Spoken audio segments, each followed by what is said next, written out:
told you I thought you didn't want to do those. You're crazy. These are the ones you pulled for Zach. You already have this stack and you're putting another. You're crazy. Don't care necessarily. Man, that stinks. Holy cow.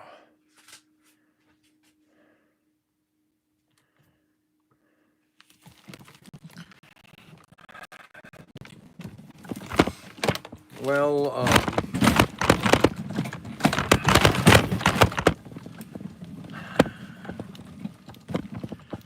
we got some good news and some bad news. I'll have to tell you the bad news first. We had some serious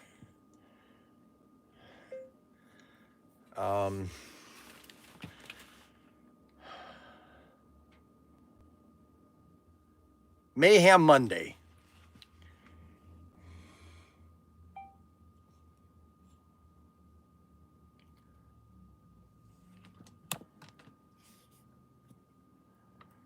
Mayhem Monday. Today is Mayhem Monday. And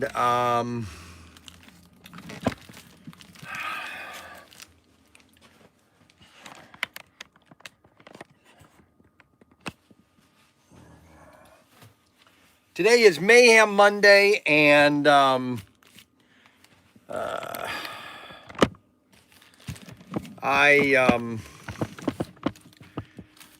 wanted to do my monologue this morning.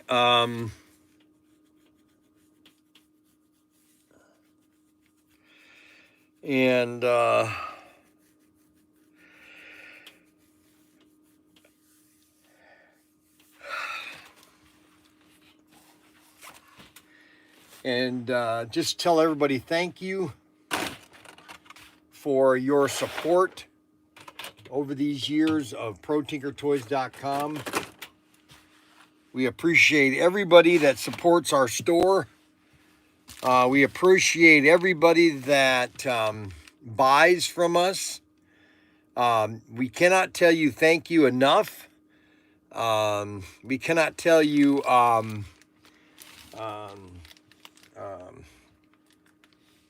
we just can't tell you thank you enough. That's really the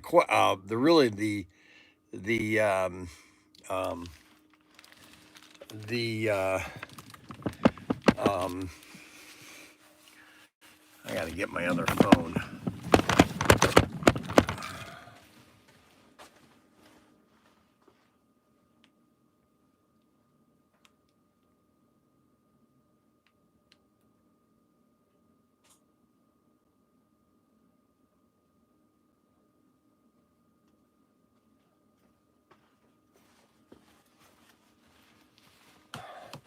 I don't know. I don't know where my son gets his deodorant, but I tell you, it has got to be the most disgusting smell I've ever seen in my life. So we want to show you some cars that we've been out of for a while. I hope everybody can see me. Can everybody see me now up there? X can't. Let's turn down the camera here so people can see me here. Can everybody see me? Yeah, you can see me. Good morning, everybody. Well, we've got some cars here that we haven't had in stock for a while. And we're going to show you some of these cars that are absolutely beautiful. And we've been out of these for the last month. And that is both of the Samba buses, both of the silver and the purple Samba bus. This is a extraction, new chassis Samba bus. There are 4 cars in this assortment. You get the Dodge Charger, the Daytona. Here's this information. Do you want that? I'm like 99% sure it's him. Mark who? Boininger. That was Mark Boininger? I think it's a younger photo of him. Mark Pottinger, Mike Pottinger. He used to call monthly. He hasn't called in a while, so I did a little bit of research. Okay, so we got some news this morning, last week.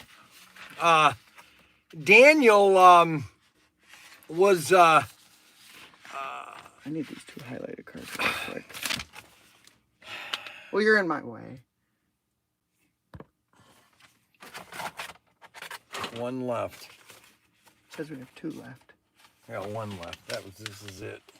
Okay, and then we got plenty of those other ones, though. Is it down here? 68.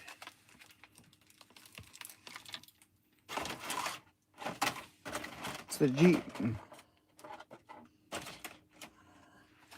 Can I have this back? Mm-hmm. So we got the news that Mark Pottinger, which he had bought a lot of stuff from us. Okay, Mark S. Pottinger, born in Reading in June 20th, 1960, passed away peacefully on March 25th after a longtime Temple residence. Mark was a proud graduate of Muhlenberg High School, although his lifetime was enjoying fishing, hunting, and going racing at the Reading Fairground. He also was a big fan of NASCAR and interested which his father passed on to him. Most recently, Mark rekindled a passion that filled his heart with joy. Slot car racing with his lifelong friends. I want to make something, and it's not confirmed it's him, but that makes me think it's him. From well, the obvious same town, because they both are from the same. Or they're okay. Both same town. All right, can I just same name? Oh my God! Car racing. I'm just saying. I haven't confirmed it because we never talked to any of his family. Yes, I know. In 2021, he was predeceased by Carol Ruber, whom he was resident for many years. He also preceded the death of his parents, William Pottinger and Rita Pottinger, whose guidance and loving shaped him into the person he became. Funeral services. So I guess he was about he was about 1960, so he would have been a year younger than I was. He was about 67. I have to tell this to people because sometimes people, when I read things, people will probably make the comment, well, he doesn't know how to read. No, I don't know how to read, okay? It's one of my biggest struggles in life because I have dyslexia. And people, well, that's just a crutch, Brian. No, it wasn't a crutch. I have serious, it took me a year. It took me 1 year to read the book Atlas Shrugged. I decided to read Atlas Shrugged because I just don't like to read because it's very, okay, first of all, you have to understand dyslexia. And if you don't understand dyslexia, then you don't understand what I go through. Dyslexia is that when you see a line of words or numbers, that you will physically switch those numbers. Now, how that happens, I do not know. And for the love of Mike, I can never figure out that I will read out a series of numbers and that will be absolutely the opposite of what I just saw physically. Okay? And it is not it's not something that is a crutch. I don't believe it is a crutch. I just like for people to understand that, when I'm reading a sentence, okay, my mind is so far ahead of what I am seeing that I'm actually reading, I'm looking at, so for example, I'm reading that says Mark S. Pottinger, okay? Now, I'm not reading, I am seeing that, but my eyes and my mind are reading at the end of the sentence, which is very, very confusing when you're trying to read something. Like if I'm trying to read a book, okay, and this was happening when I made this comment a couple months ago, I think. When I was reading Atlas Shrugged, that I would read a paragraph and then all of a sudden my mind was wandering. I started envisioning myself into the book, and so I forgot what I was just reading, and I had to reread it again. I must have read Atlas Shrugged twice. Okay? Now, the reason I can read the Bible a little better is because it's in paragraphs. Okay? So it is, or it's in sentence. And so I can read a sentence better than it's almost it's like a verse, and so it's easier for me to, but it's still very difficult. You do not understand. So Mark Pottinger this is what Daniel said. It's the same Mark Pottinger in the sense that it's from Reading, Pennsylvania, and that's where he was from. And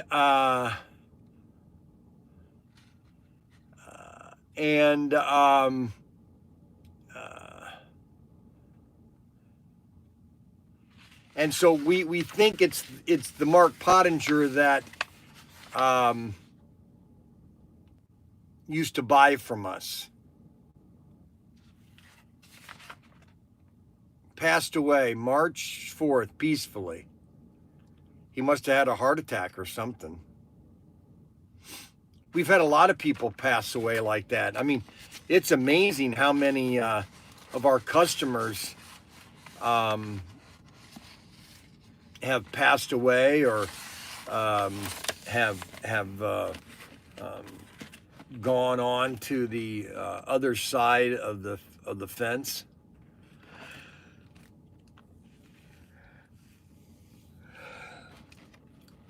We just kind of, he doesn't have any.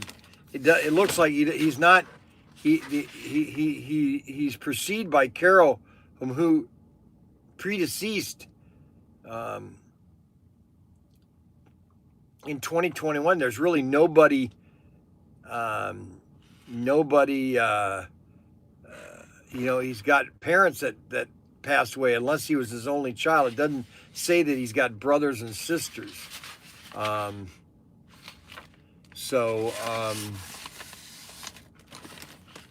Anyways, that's sad to say that Mark Pottinger passed away. He used to buy a lot from us. A lot.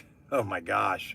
After Daniel told me how much he bought from us, I go, holy cow, people are really committed to us. And that is just more than, you guys will never understand how much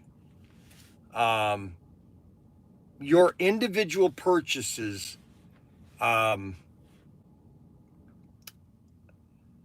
appreciated. You can have a retail store, and you can do all that you can to try to have a retail store and that draws customers in, and the thing about retail is it's more than just the sale. Okay. I would, if you love these two Samba buses, these are just two beautiful cars.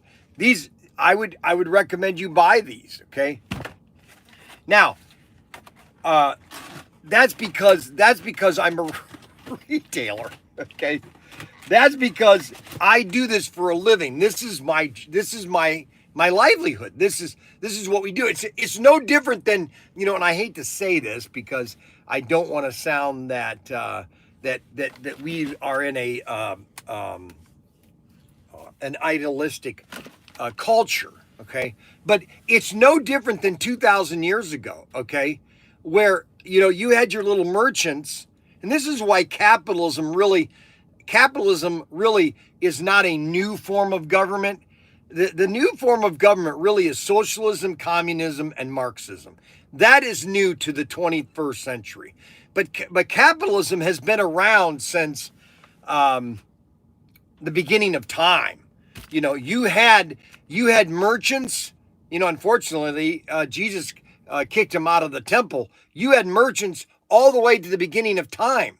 Okay, you had to have people that were the builders, that were the manufacturers, that were the infrastructure, as you would call. So I mean, if you had in the Roman times, you had your idol merchants that literally would create metal idols, trinkets, and everything, and they would sell them, okay, as a living. Okay, you have your carpenter shop. You know, Joseph and Mary, and Joseph was a carpenter. I mean, what would he?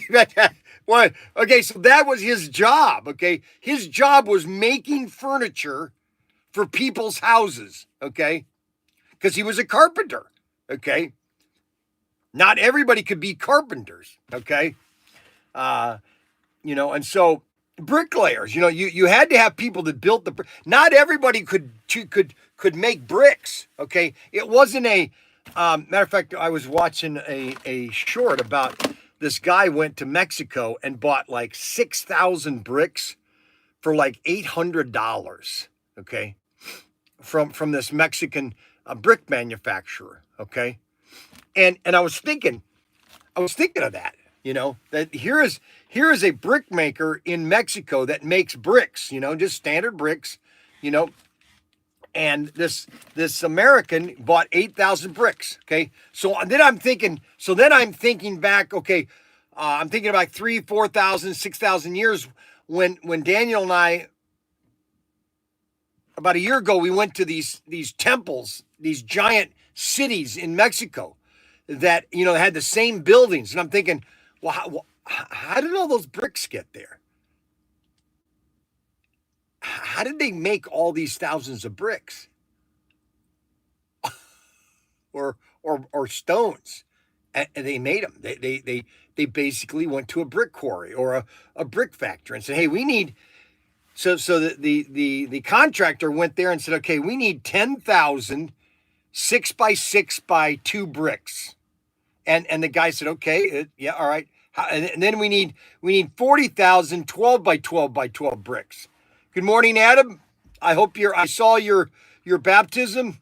That's wonderful. I'm so glad for you, Adam. And so, you know, when people say to me, well, they were hunter and gatherer, they love to use that term, hunter and gatherers. We were hunters and gatherers 2,000, 4,000 years ago, which is further from the truth. Okay. And, you know, hunters and gatherers, you know, that's about as logic, you know, you're building, I'm telling you, you literally have to go to Mexico, near Mexico City. Okay. It's on the outskirts of Mexico City. You literally have to go there. Okay. And actually see this. It's really a city, you know, and when you're looking at the buildings, you know, how there are several buildings that are exactly the same. Okay. And they all have the same bricks. And I'm thinking, well, somebody had to inventory those and had to say, okay, we need, you know, somebody had to do a drawing. Okay. A blueprint. It's kind of like the Empire State Building. You know, somebody had to go and, when an architect builds a building, they have there's a codex. I'll say a codex. So when they're doing a drafting of a building, they have a codex, and it's all about by feet and by inches and everything, and then that will tell them how much equipment they're going to need, how much steel, rebarb, everything's going to be laid out on the blueprint, okay, on how much equipment. And so, you know, you go back 6,000 years ago when these temples were made in Mexico, You know, they had the blueprints. They had blueprints, okay? All right, and they were probably made out of papyrus or something, but they had blueprints, and they basically on that blueprint showed, okay, listen, we need 40,000 7 by 7 by 2 bricks. We need 50,000 12 by 12 bricks. We need 45,000, 17 by 17 by 18 bricks. Okay, and we need all of those bricks right here to build this city. See, that's what people aren't thinking. See, people aren't understanding that, and that's why a lot of people just don't understand. Like the Empire State Building. The Empire State Building. It took us 10 years to build the new Trade Center.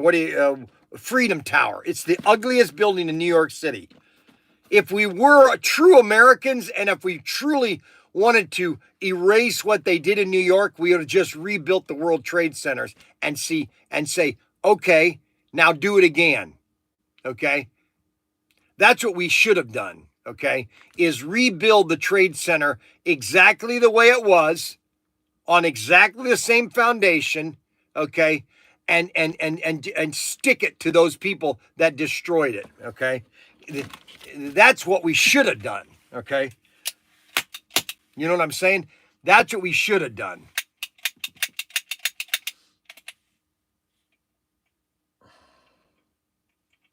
But no, we decided to build. It took us 10 years.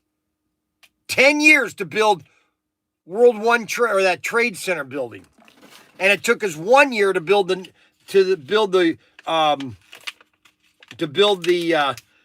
Empire State Building. Okay, how does that make sense? How does that make sense? It doesn't. It doesn't make sense. It doesn't make sense at all. Not at all.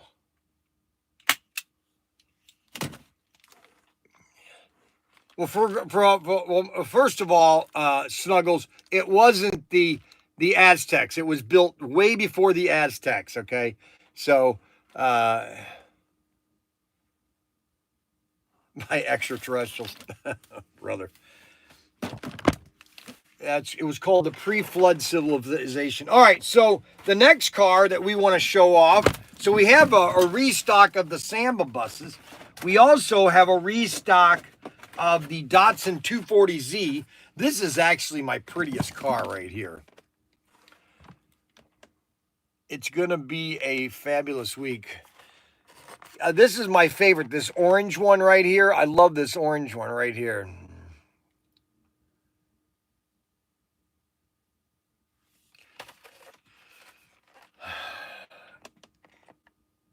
And you know what's so funny is that every time, and I know a lot of you guys are regular customers, and you're probably saying, why is there so? Why do you still go over? You still go over all of Auto World's cars. Today's show is sponsored. No, it's not sponsored by AFX. I give up. He's gonna start in. Oh my gosh, he's already sent 10 text messages. He must not have any life. Montezuma discovered hot chocolate. Oh my gosh. So these are the Datsun 240Zs. That's the third car of the assortment. And those are the Datsun 240Zs.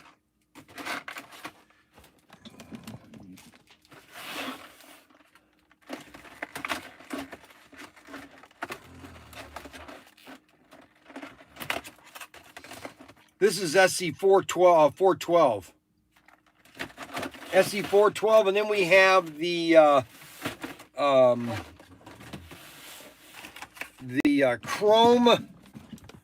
chrome Bel Air and the blue and white and silver Bel Air.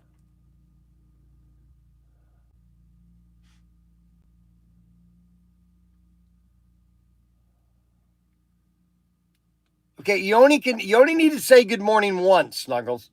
Just once. You don't have to go over and over and over and over and over and over again. Oh my gosh. So these are in stock again. The red and... But to make clear, they're not actually in stock again. They just completed our order. Oh, they just completed our order. Because we ordered... Okay, so these shouldn't be here then? I'm saying they're not... It's not a rerun. I know that. It was made specifically to finish our order. Correct, I know. So nobody else has them. Is what I'm getting at. Does that make sense? Not really. So it's not like they reran the set. No, I know they didn't. They just finished our order. I give up. Now, the last car, we completely sold out of these. I mean, we completely sold out of these. And this black one is my favorite car, too. All right, so Snuggles, you already sent 40 messages. Robert Duvall, Snuggles just went over 10 words. I know he did. He always goes over 10 words. And the last car of 412 is the 1969 Dodge Charger Daytona. And these are sweet. These are probably the prettiest cars have made. Well, that means that don't send the text. Don't send the comments. If it can't be in 10 words, don't send it. Do you understand what I mean? Don't send it. You know? Ay, ay, ay. Here we go. It's on Monday morning, and I'm already arguing with people about... Oh, my gosh. Well, let me explain something to you. Yesterday, I finally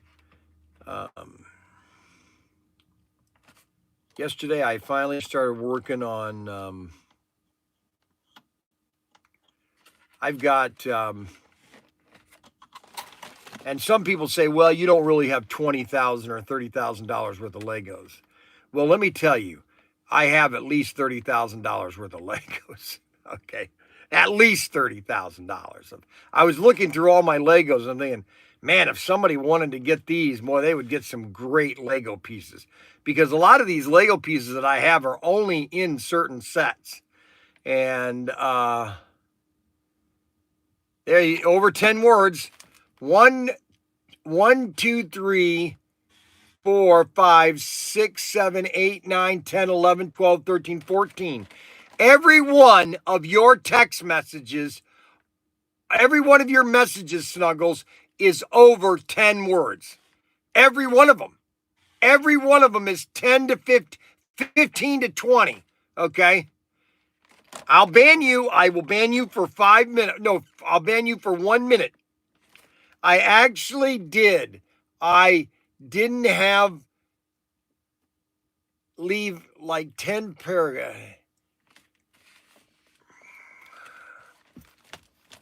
And nobody else can comment, Snuggles. If you're the only one that's commenting, nobody else can comment. Okay? Because your comments then wash away somebody else's comment if I'm not watching. And I noticed that today when I was watching, oh shoot, who was I watching last night?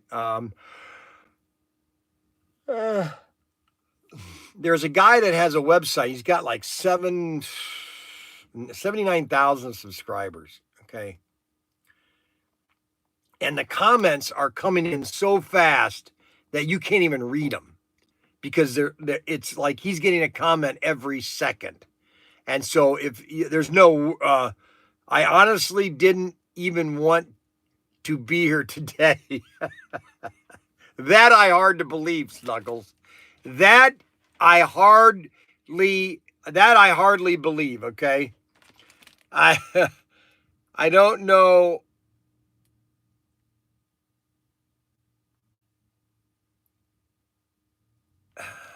Show me love, Ting. Oh, I show you love every day, Snuggles. That's why you're still on the show.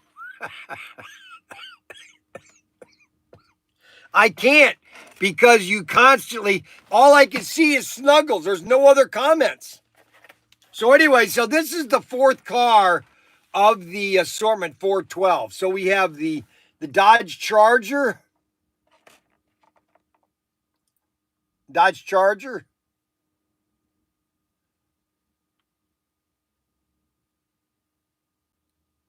We got a black one and a blue one. Those are really nice. And the next car then is the we got the I'm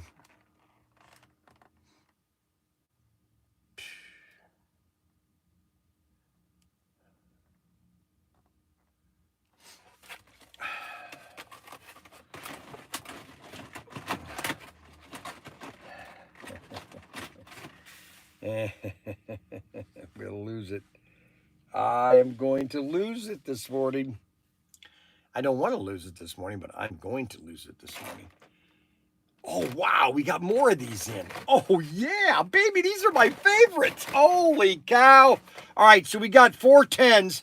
We got more of the 410s. Oh, yes, this assortment is beautiful. All right, so I'm going to go through this again because we had sold out a lot of these cars in 410.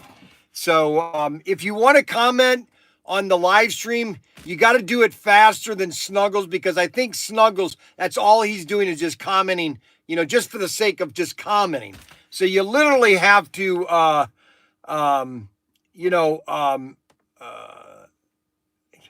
yes. Okay. All right. So this is 410. Okay. So this is assortment 410. And the first car of 410 is Pony Power. And this is both of them are Mustangs. Oh my gosh, I know what they should do now for assortments. You know, instead of doing an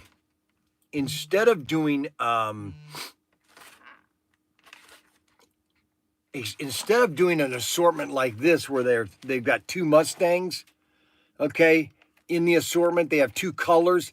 That one Mustang is an old Mustang and one is new, but they only do one color, okay? And so you're going to have 8 different cars in that assortment, but only one livery. You're going to have 4 cars, different cars, like a Mustang, Corvette, but one's an old Corvette, one's a new Corvette. Well, my favorite person on my live stream, okay, I can't tell you who my favorite person is because I don't want to offend any of my customers, okay? Because I can't really have my favorite, okay? Because that would be unfair. And this is the 2015. These are nice cars. 2015. Okay, so this is all about customers that don't have slot cars. No one else wants to come. I just want to watch. Okay, good. Oh, I'm so glad you want to watch, Snuggles. I'm so happy for you that you want to watch. Holy cow. So we have the Pony Power, which is the Ford Mustang, 2015 Ford Mustang. This is a sweet car. Check that out. We can stand up now. I got to learn to stand. I can't sit. It's not good for me to sit, okay? I've got to always be standing, okay? You know what I'm saying? I've always got to be standing. So let's get the camera here standing. So these are the Pony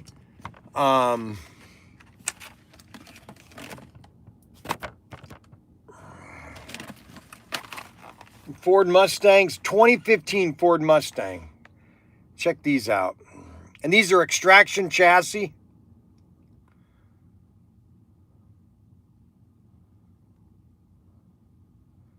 Isn't that sweet?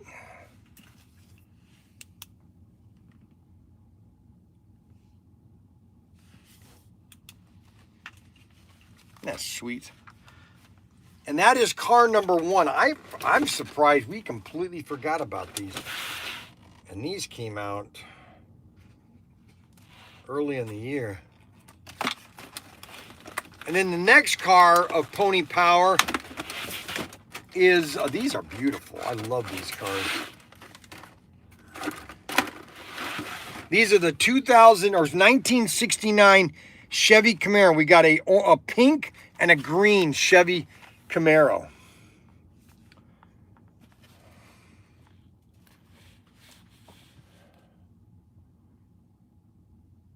I won't, it has nothing to do with stealing the show, Snuggles, okay? It's so other people can participate in the show too.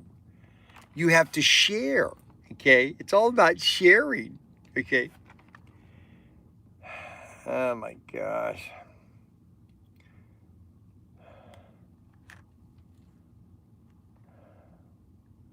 That is the 69 Chevy Camaro. This is SC410. SC410. Now, these cars right here, I'm surprised. I didn't know we were going to get these again. Man, these are going to sell out. I'm telling you, these are going to sell out because these are beautiful. They need to do more of these cars. And that is the 1977 Pontiac Firebird. The Smokey and the Bandit. That's what made this car popular, the Smokey and the Bandit.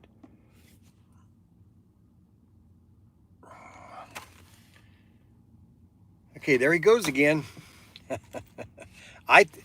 Yes, they are the best. I think they're the best. Pony Power, look at these, baby. Look at that. We completely sold out of these and we got a restock.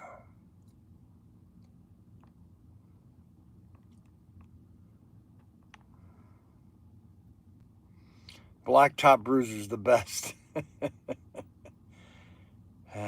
You can't read for crap. Well, you know what? If you were watching earlier, you would understand that I have dyslexia there, okay? And if you want to keep insulting me today, you know, go right ahead. Gosh, what is your problem? Look at that. He just sent... Oh, my gosh. This is the 1979 Firebird.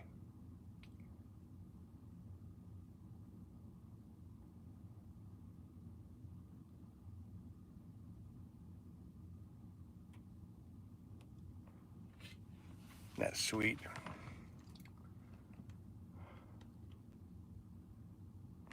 I don't know. I really don't know why I'm entertaining him. You know what? For now on, I'm just... Okay, I get it. Yep. Okay, I'm just gonna... Okay. Yeah, you're right, Tony G. I know what I'm gonna do. So now the last car of this assortment is probably the best car of the assortment. Okay. And that is the Javelin. This was probably one of the best cars ever made in the early 60s. Late 60s, early 70s was the Javelin. They had a perfect car here, the Javelin. Perfectly looking good.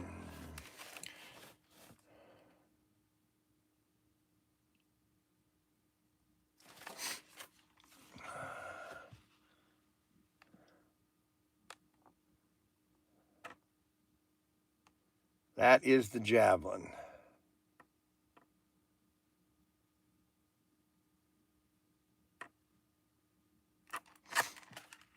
The Javelin was probably one of the most popular bodies for Auto World or for Aurora back in the 70s. They made a lot of Javelins. Okay, matter of fact, when I went to REH Kim to help Kim unload their Montgomery Ward or Montgomery warehouse, they had cases of Javelins. I mean, they must have had 50,000 Javelins, Aurora Javelins, just sitting there, okay?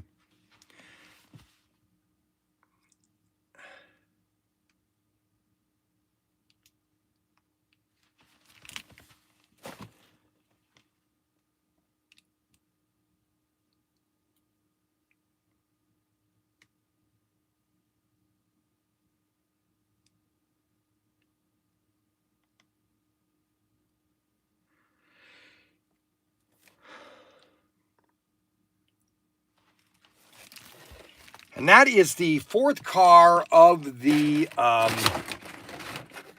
that's the fourth car of the assortment, okay?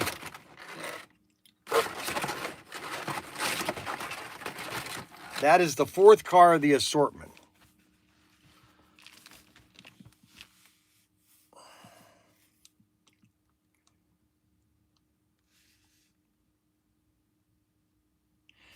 Yeah, we have lots of 50s. 50 and fins, no. Oh, wait a minute. What assortment was that? 50 and fins. What was that assortment? 50s and fins.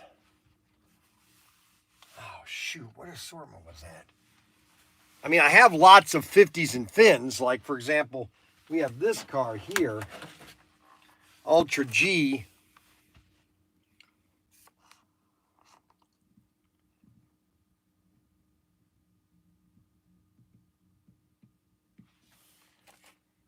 The green Camaro, yes, the green Camaro. Yes, I love this green Camaro.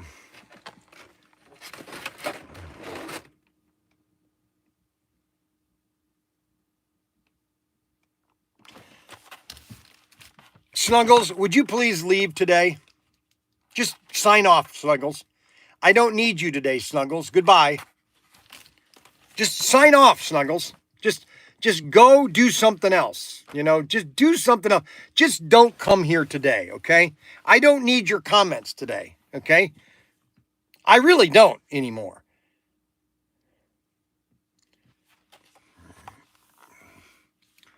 This is the green.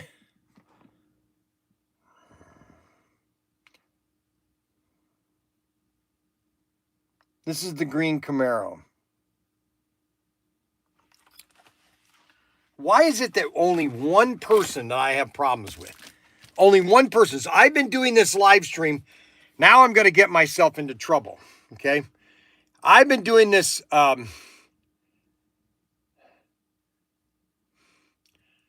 go away. All right?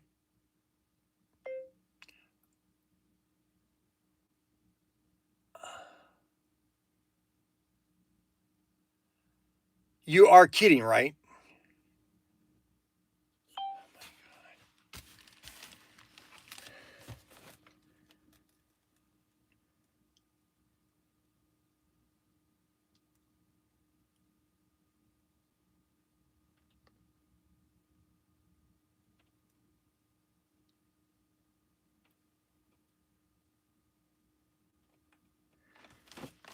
All right, so that is the that's the next assortment. Let's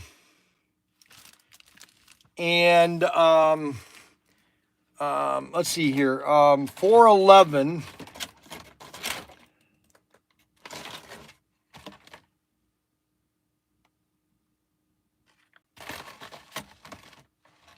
Yeah, we already had those. So 412 and 413 we got restocks on.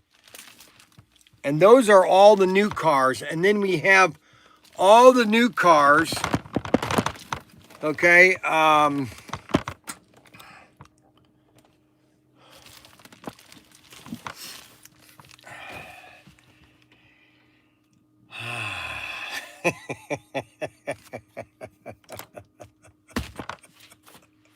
You know, I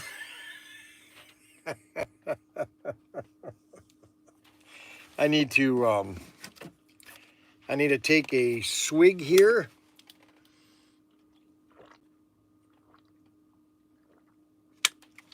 I had something that I was going to say. Hold on. Hey, Nate.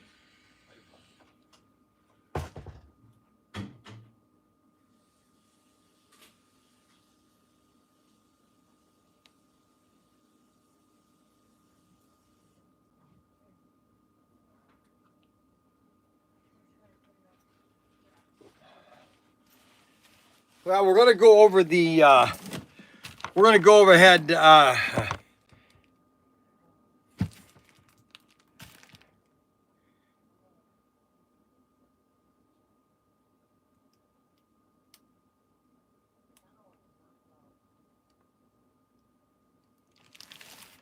You know what? You know, it's funny. I have been doing this show for 5 years. 5 years. I've been doing it nonstop for 5 years. I've been doing, I would say, guys, how many live streams have I done? Thousands of live streams. Thousands of live streams. And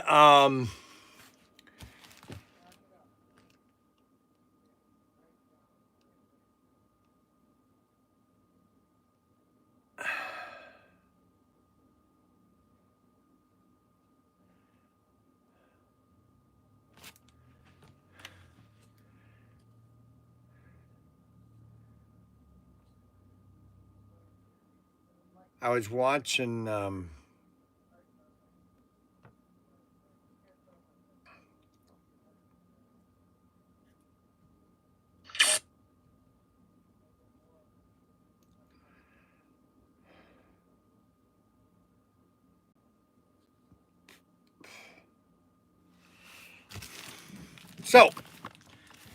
so here are the cars one more time.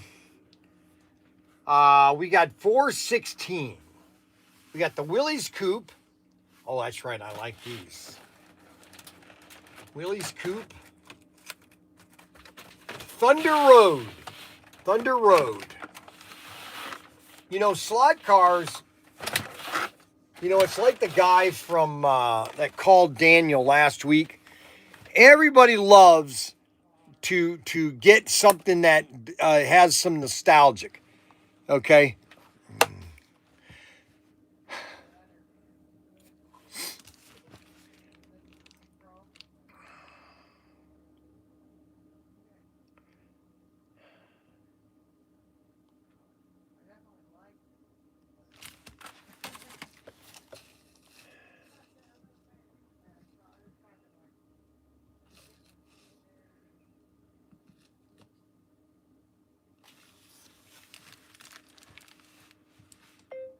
What do you think?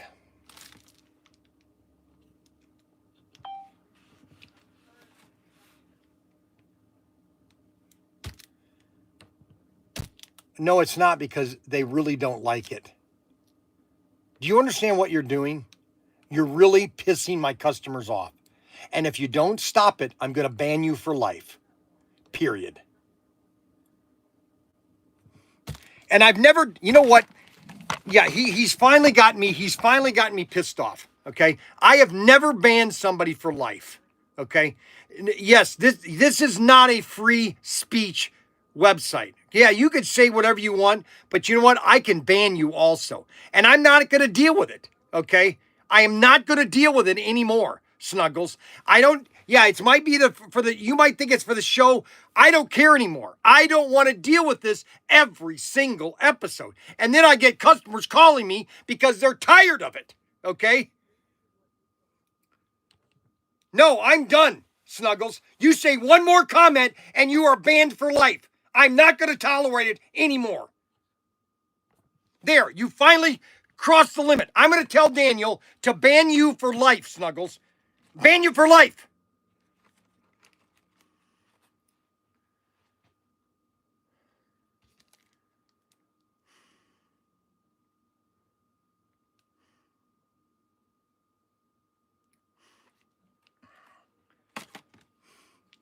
And don't text me anymore on this phone. Ever again.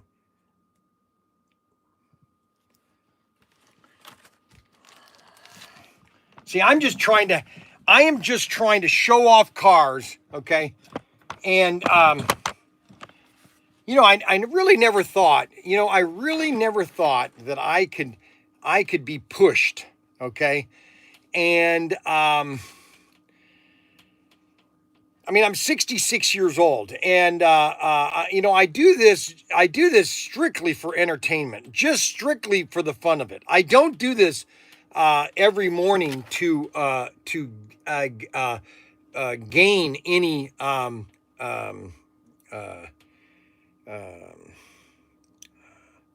you know, bonus points. Okay, I do this I do this for people that just want to watch when I'm showing, and they like to hear what I say. You know, obviously I've been doing it for 5 years. I have 13,000 subscribers. There's one. There's two. All right, so let's pull some orders. Okay, there he goes again. 10 words, 10 words, Snuggles, 10 words, and that's it. Ban him, ban him, ban him. Oh my gosh, I'm going to do it right now. I'm going to finally do it. Please ban him for at least 30 months, 30 days. There, it's done. Okay? You finally crossed the line, Snuggles. You finally crossed the line. And there are no apologies. You've apologized to me enough, and I'm tired of it. Tired of it.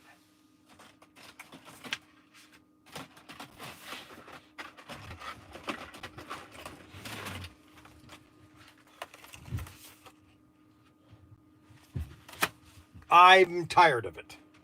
I'm tired of it. I'm tired of it. All right, so this guy has bought, holy moly. Oh, got both of these. Oh, wow, he bought these too. Holy cow. So this show, hey, Dodge van.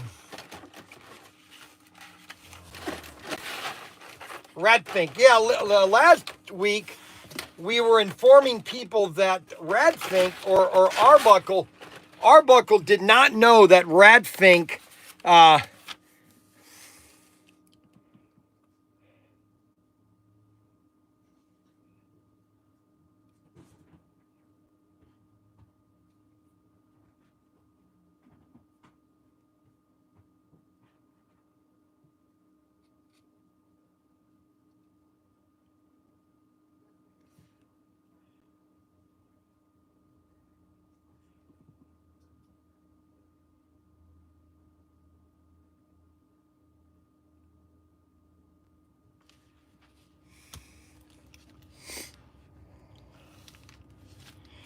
all right, so this guy, Randy, he's from Missouri. I don't know if this is his first order.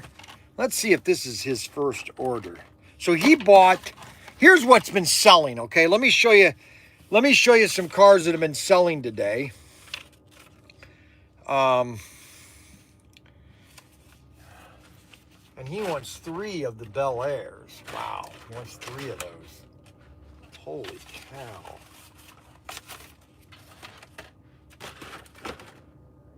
Wow, he wants 3 of those. He wants 2 each of the Willys coupes. I wonder why he wants 2 coupes. There's certain cars that he wants 3 of. So he bought 2 each of the Willys coupes. Okay. What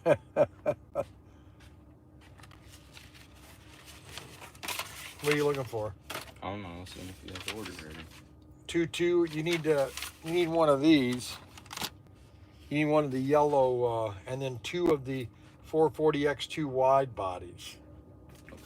Here. Yeah, 240 wide bodies. And all of this. Yeah.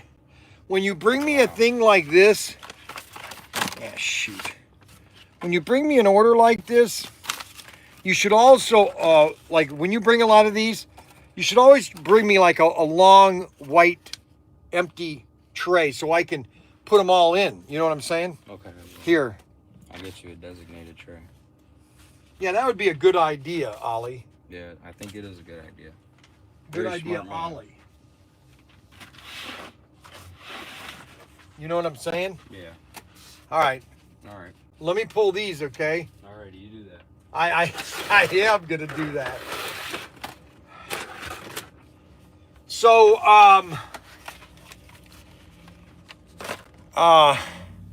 good morning, Matthew. Good morning. Good morning. Good morning. Good morning. There. Nobody.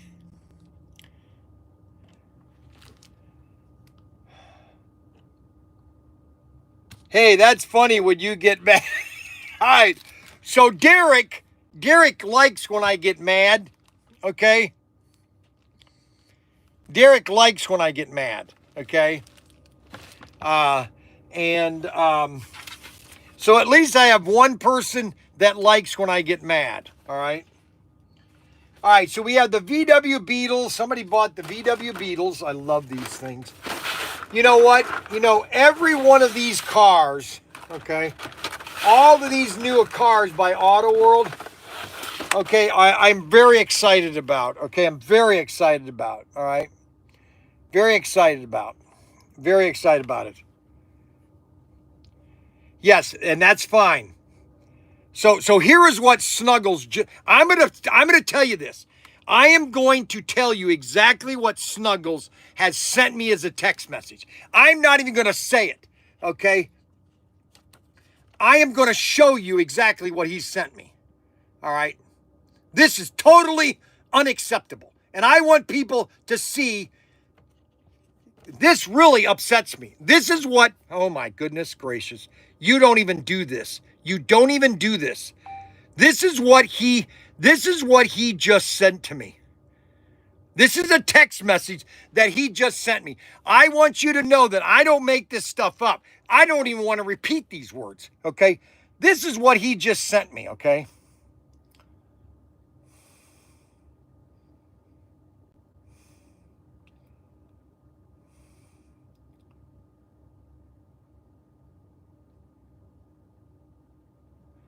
This is what he just sent me, okay? Basically, F-O, you a-hole, okay? That's just, that's beyond me, okay? That's, here, wait a minute. Now, yeah, I just can't believe it. Oh my gosh! I finally was able to get, I'm banned for life now. He's gone. He's done forever. He just sent me a text. F off, asshole. What am I supposed to do? What am I supposed to do with that? I mean, is that an appropriate word to text somebody unless you're completely unstable? I can't even believe it. I can't believe it. I wouldn't even say that to somebody. And I get mad at my wife all the time.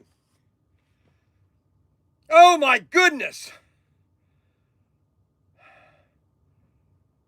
You're your worst enemy. I'm my worst enemy. Does that make any logical sense? Okay. Oh my gosh. I am so, oh my gosh. You don't ever say that to me. You better be careful because people are crazy. Yes, you are, Snug. That's right, Derek. I better be white because people are crazy.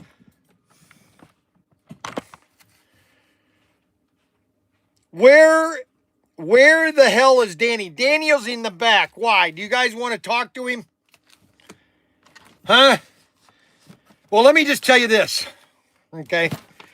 Let me tell you this. Okay? Let me tell you this right now. Okay? So this is, yeah, so this is, this, oh my gosh.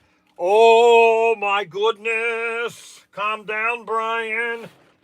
Dodge Corvette, Dodge Charger. He bought both of these Dodge Charger. Unbelievable.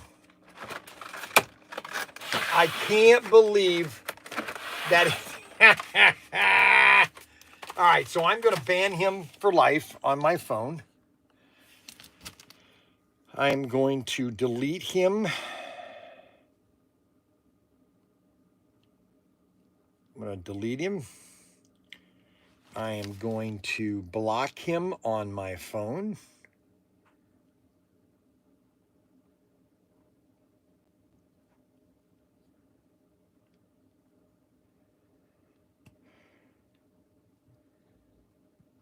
Block caller.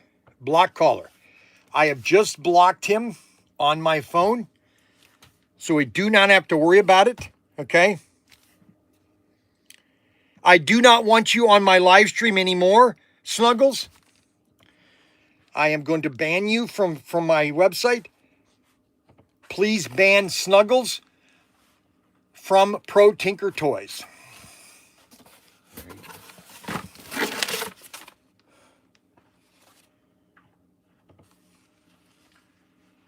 I am done with it. I am not going to deal with it anymore. I am done with it.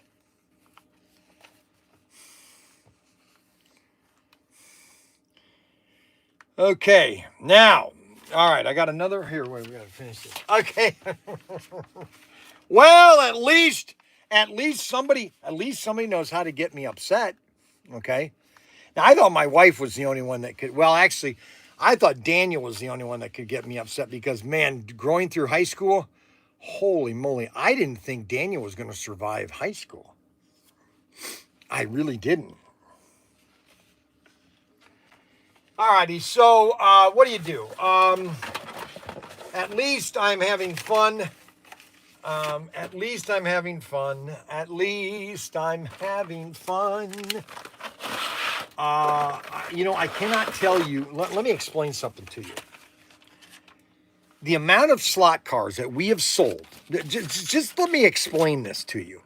The amount of slot cars that we have sold over the last week, okay, and we're not even into September and racing yet, is absolutely staggering, okay?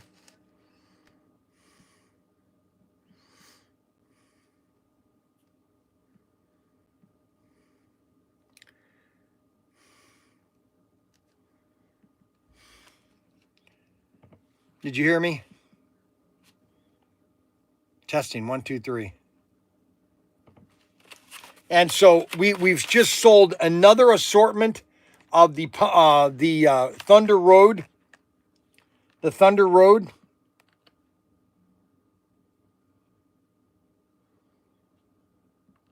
So you got those. And the last car was the El Camino. And so he got all of the, look at that, he bought all of 16. He bought 2 each of all the 16s. Or 1 each of all the 16s.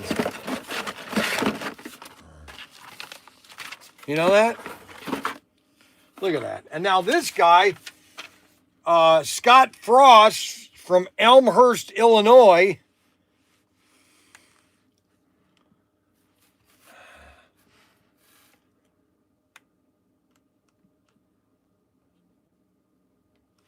let's see, he is going to make,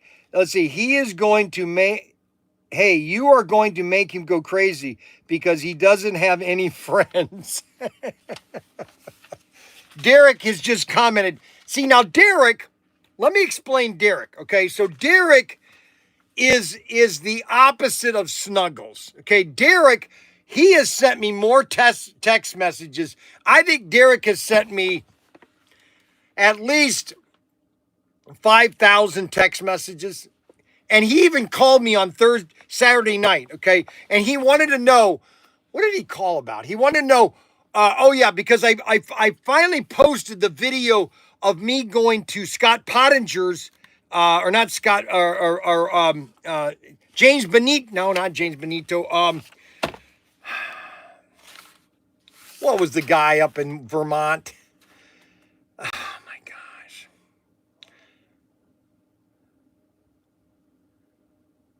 It's on the tip of my tongue. Anyways, I did a video of going upstairs in his room where his track was. And I forgot to upload it, or I uploaded it, but it was listed as unlisted.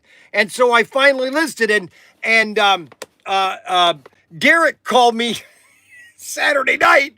I just was taking a nap and he wakes me up. And I go, Derek, what are you waking me up for? He goes, oh, hey. He always says, hey, what about those cars? I go, what cars? He goes, the videos from the guy that blah, blah. Unbelievable. Yeah, Gary Labonte. That's right. Gary Labonte. If you haven't seen that video, I just uploaded that video of me visiting Gary Labonte. Okay? And which was pretty cool. And so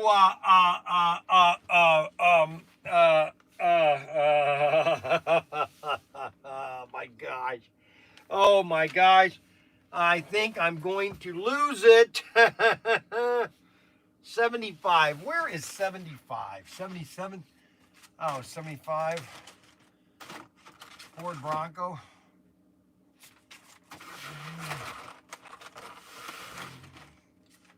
The blue.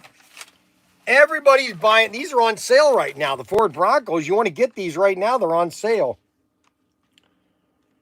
Gary Labonte. Love the toilet. Oh, yeah. Gary Labonte's got a great toilet. It's like his toilet is shifted leftward. This one. I'll try to do. Where's my tray? I'm bringing it back. My God. Oh, my God. Look at all these slot car orders. I only have one tray to work with. Look at all these slot car orders. Bryan's Bargains. 10 Assortment AFX cars. Oh, my gosh. A guy bought a 10 AFX slot cars. Oh, my gosh. Look at all these orders. Holy cow. All right, guys. Everything is going wonderful. Everything is moving just wonderful, okay? We are moving along, and it's all going to be wonderful, okay? Everything is wonderful. Everything is wonderful when you're part of a team. Number one.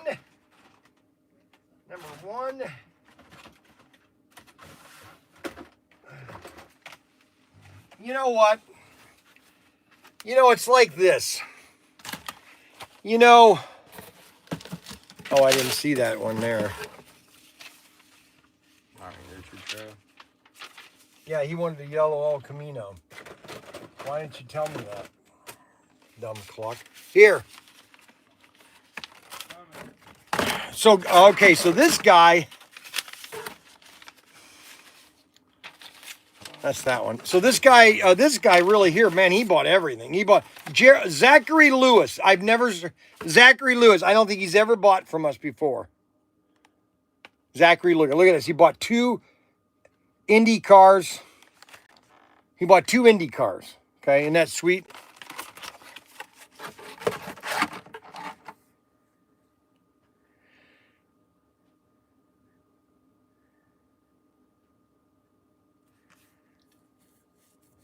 I'm telling you, we have sold so many. I cannot tell you how many slot cars I've sold. If I told you how many slot cars I sold in the last week, you guys would not believe me. It's really crazy. Look at this. Look at this assortment here. Well, I'm going to show you this assortment. This is a prime example of why we are going to, why we are doing what we are doing, okay? And I'll explain to you why we are doing it and what the purpose is of what we are doing, okay? So we basically have a guy here. This is John Panning. I don't even know if John Pan. What's wrong? Those 2 need to go back. Why? Because we only needed 1. Okay, well, something's wrong here. What am I thought he wanted 2 of these. Okay, what am I not pulling right? So I got 416. You got 1 of each. Dodge Charger and the El Camino. Huh? I got the Dodge Charger and the El Camino. So Okay.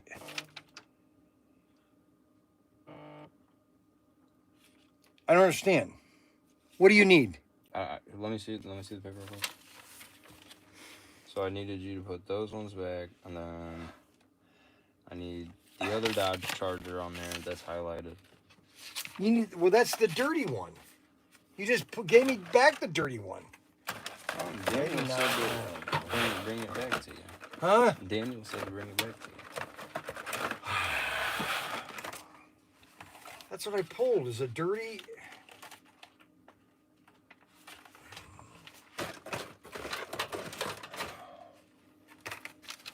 You want these? As long as it's 1 of each. I did. I pulled that. Okay, why did I have 2 yellows? I don't know. I don't know blacks? why. You got to check what I've pulled over there to make sure it's right. Oh my gosh. First of all, let me explain something to everybody, okay? All right, so good morning, everybody. So this is one of the cars. So this guy, I think, is brand new. John Panning. I want to check him out. John Panning.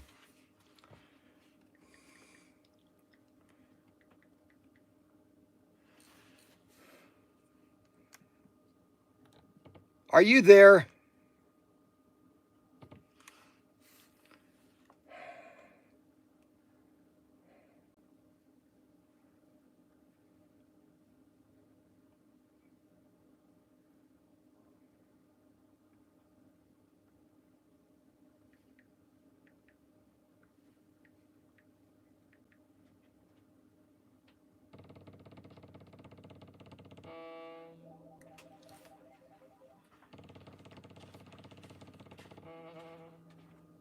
Testing.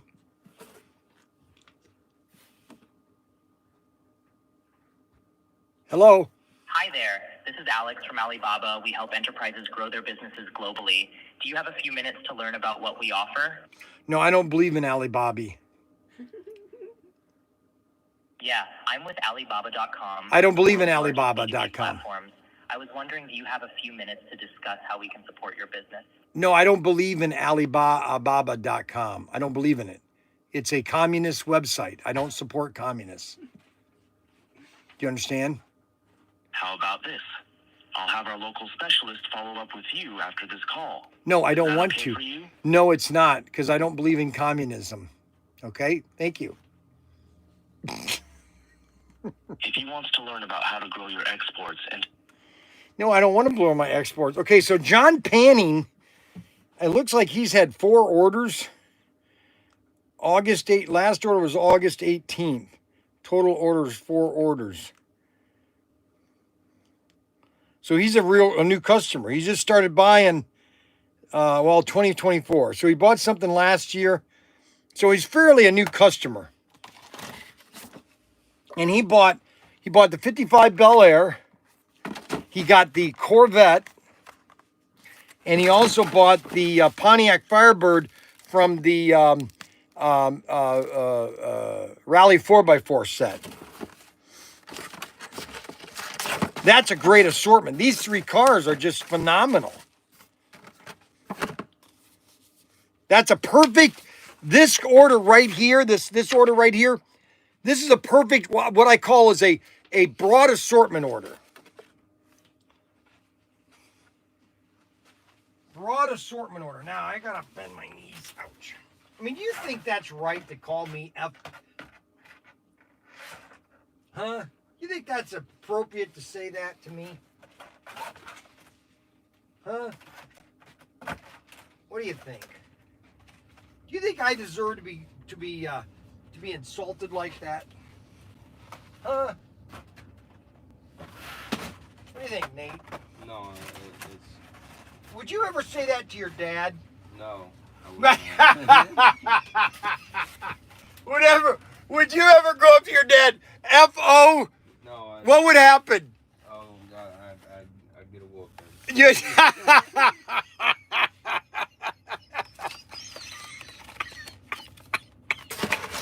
That's why those videos that are on YouTube and TikTok where the kid is mouthing off to their parents, and it's a skit. It's all skit, but you know where the mom's has the kid and the kid says something and the dad jumps up and everything. It's like it's supposed to be spontaneous when it's really not. It's all staged. Yeah. That's kind of funny.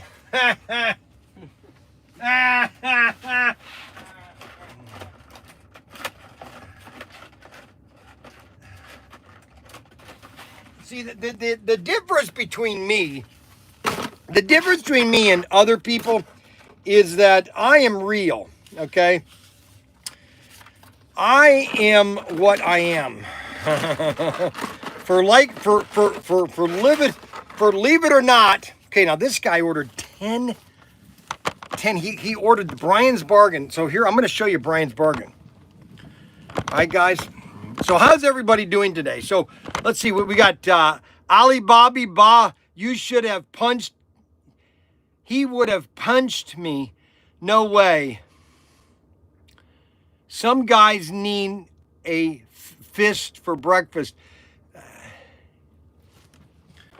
No, listen, guys, okay? You don't ever say F-O, a-hole. You never say that to somebody, okay? You never, ever say that, okay? So anyway, so this guy right here, he bought two of the orange or red Bel Airs, but he also brought Bryan's Bargain 10. It's Bryan Bargain 50, 10 assorted AFX cars. 10 assorted.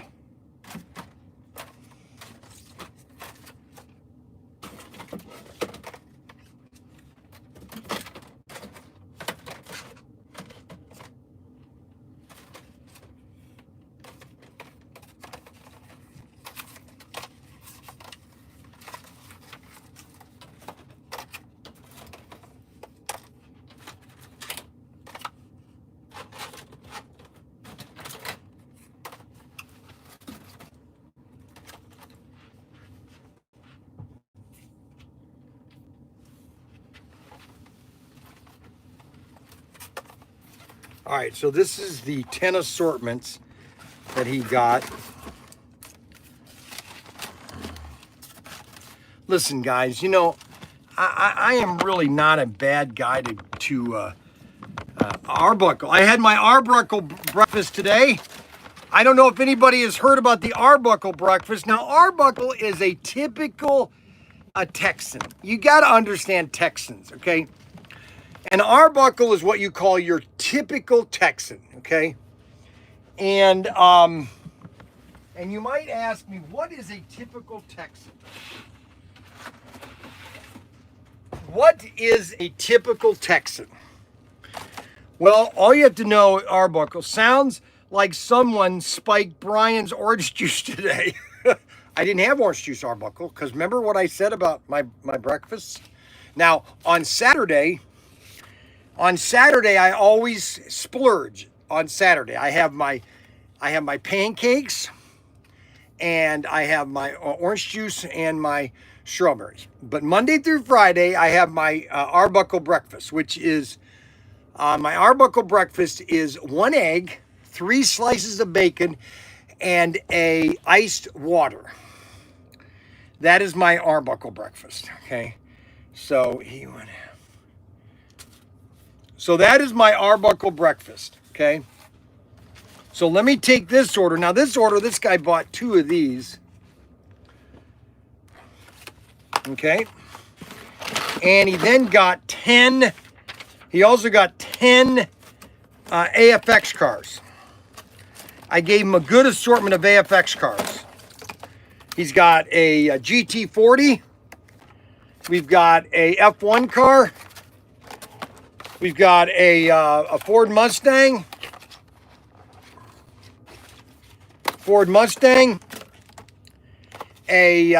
A new Ford. We're all at a 12 shot. Again? What's that down there? 913. We're out again? That's good. That's good. We want to be out of them. Okay. But we need to get a lot more because we're getting ready for Halloween. All right. So a lot more. Basically all the caps we need more of. And then I need to place another counter order.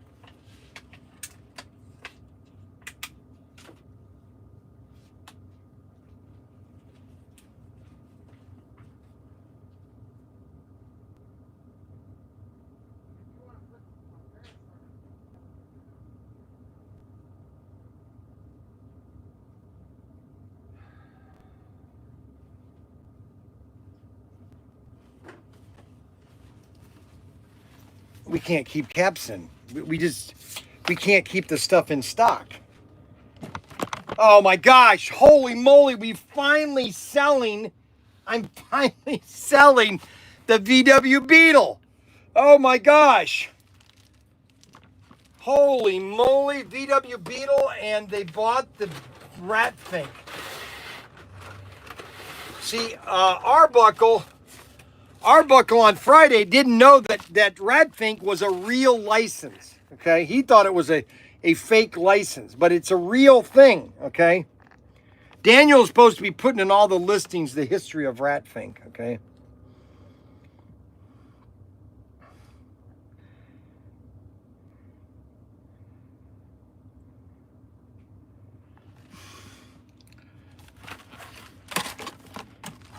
Now, listen, guys.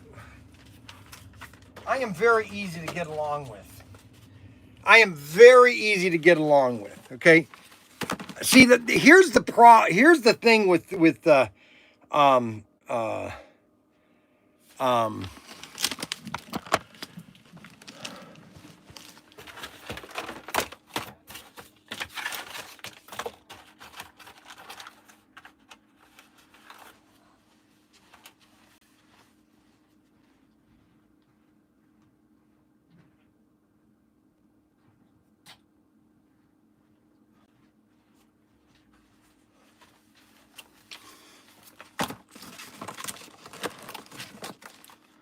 Hold on.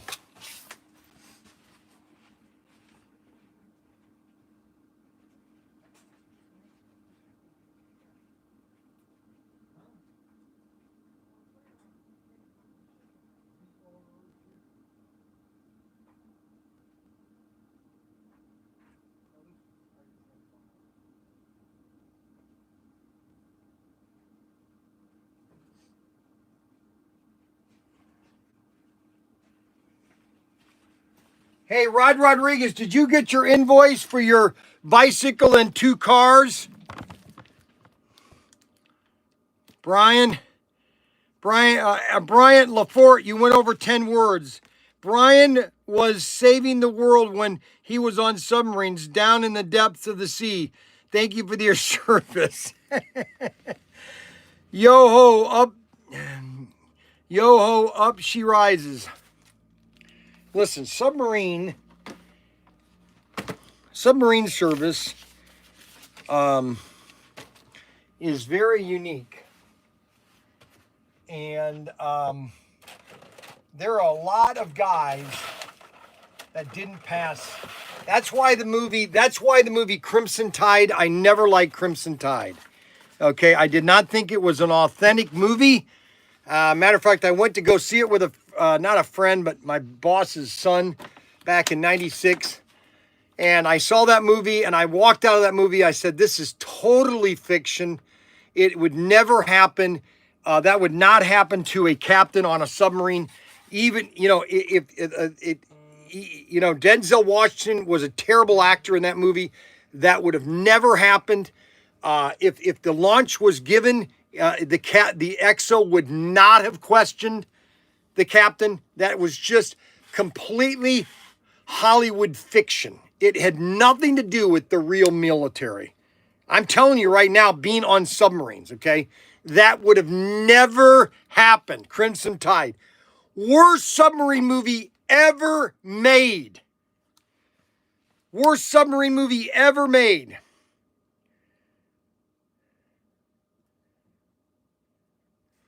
Thank you very much, Rod Rodriguez. Worst submarine movie ever made, just so you know. Now, that's just based on a submarine expert, okay?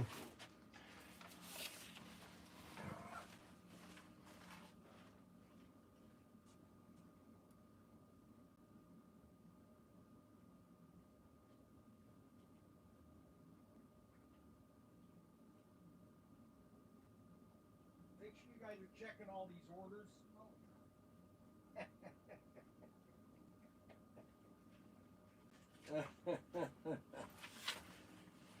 I just got Snuggles' order. I just gave it to them up there.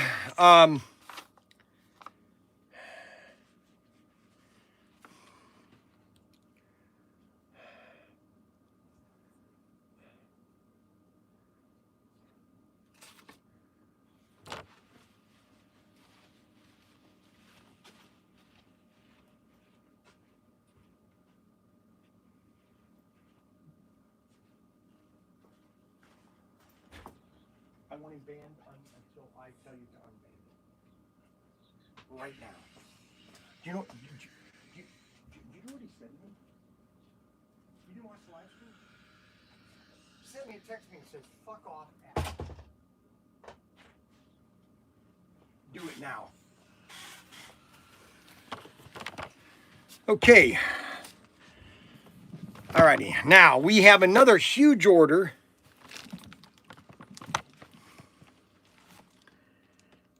Huge order here.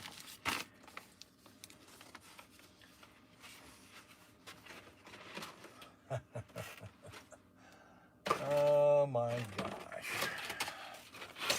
Now this guy, this is what's really awesome, is this guy's bought everything. I'm going to show you all the cars that this guy ordered, okay? And this is a great assortment. These are all, this order right here is a classic, a classic order, okay? Classic order. This order right here is a classic order. All right. This is a classic order.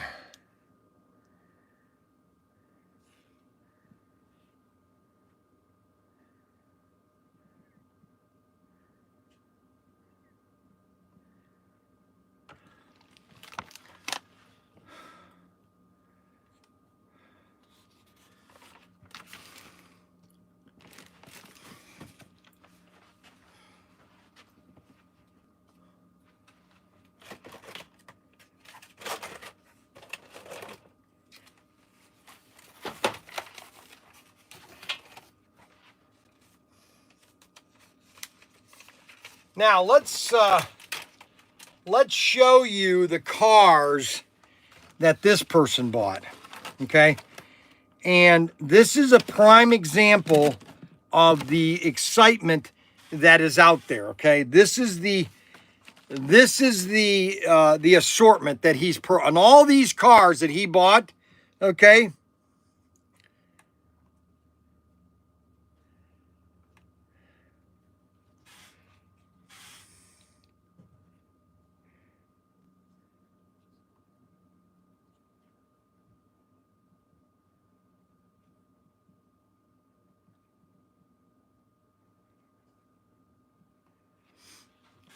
So we have the Corvettes. He bought both the new Corvettes.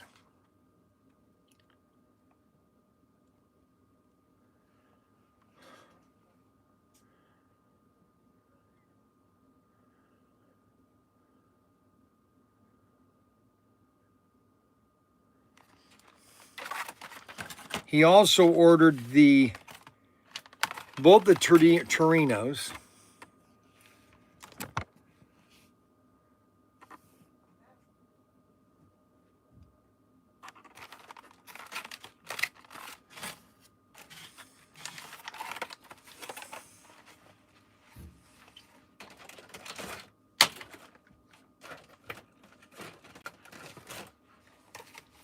He bought both of the El Caminos.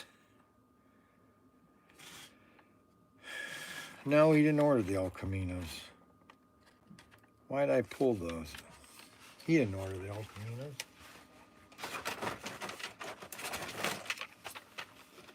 He ordered the Torinos, and then he ordered the Rat Finks. The Rat Finks.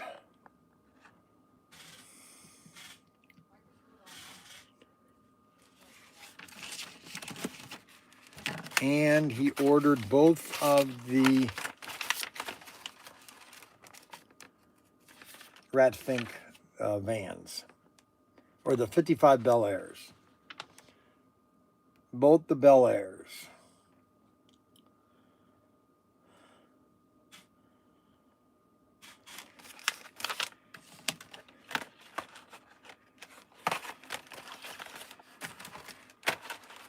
So he bought basically he bought 8 cars, an assortment of 8 different cars.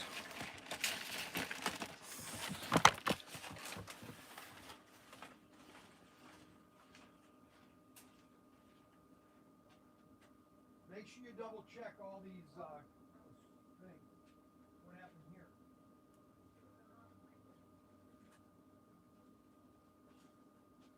I didn't. You guys are screwing these up.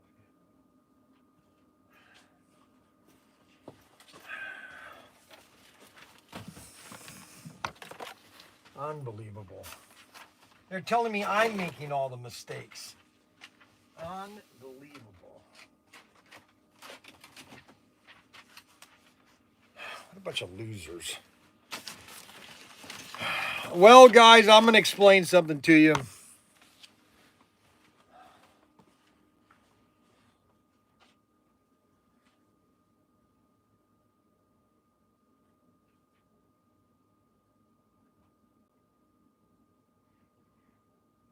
sure you check all the orders, okay? All right? Check all the orders.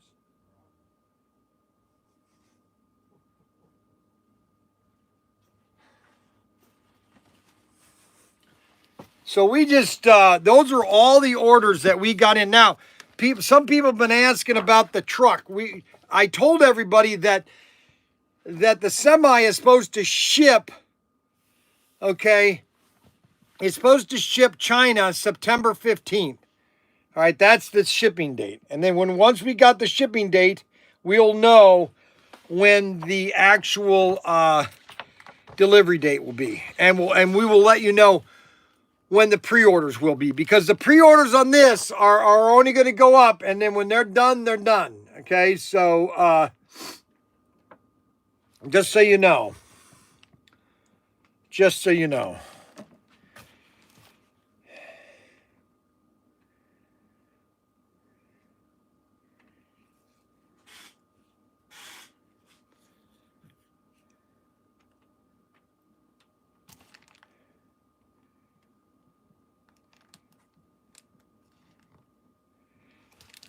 Well, let me explain something to you, Anthony Bateman Sr., because you weren't here this morning.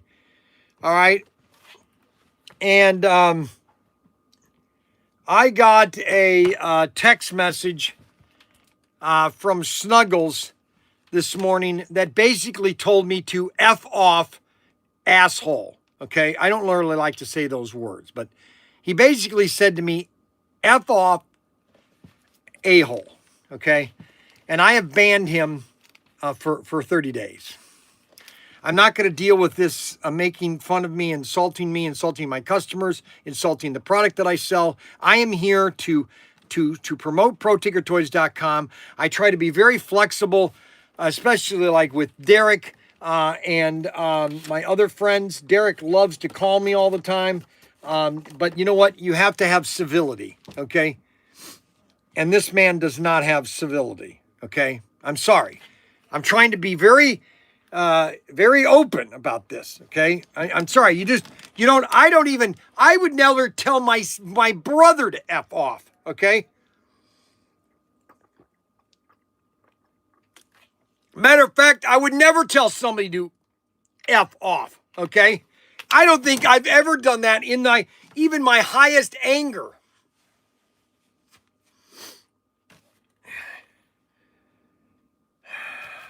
So anyways, I don't want to talk about it anymore. I'm sorry.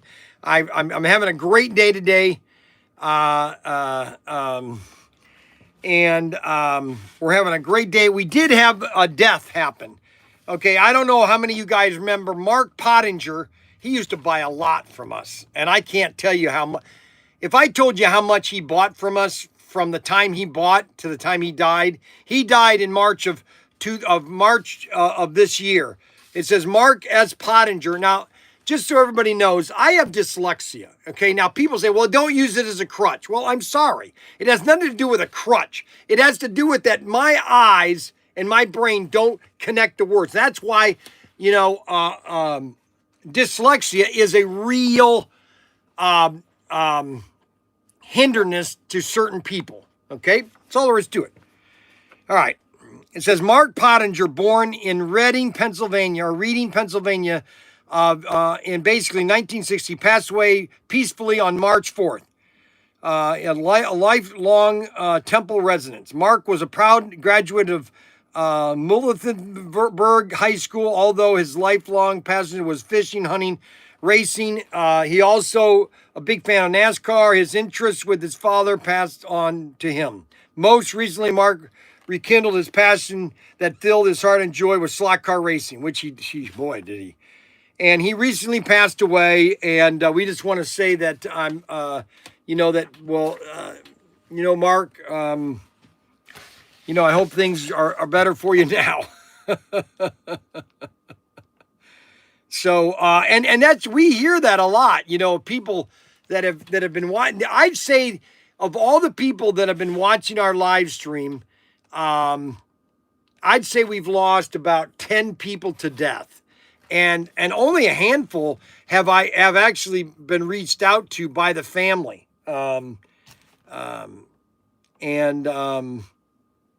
It's really sad, basically.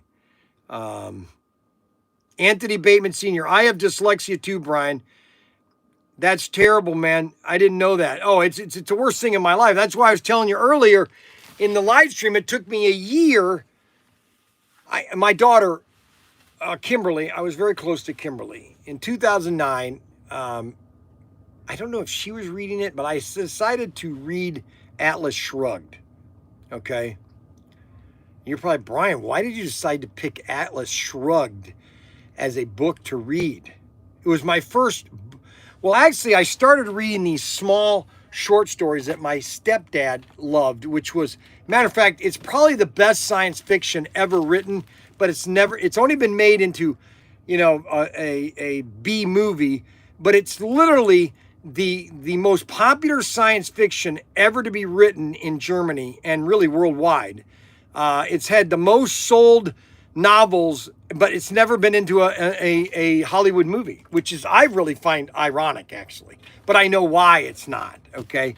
It's called Perry Rhodan, Perry Rhodan, and it's probably the best science fiction ever written. It's 10 times better than Star Wars, Star Trek. It's just so far advanced. And the furthest I've gotten into this, there's over 100 novels. I've only gotten as far as like 20. But my stepdad, he used to collect them all. Matter of fact, I have the whole collection of them. Perry Rhodan, great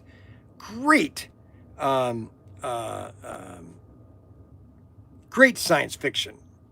But it's never been made into a major movie. They did a movie, but it wasn't a major Hollywood studio type of movie. So, we've been selling all of these assortments, these new assortments, the Datsun pickup truck, the VW Beetle. All these are brand new assortments. All you have to do is go to our website, ProtinkerToys.com. How about a Ford Torino?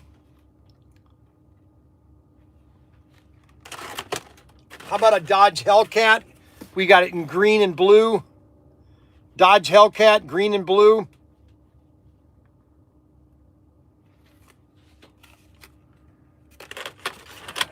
Corvette, we got the Corvettes.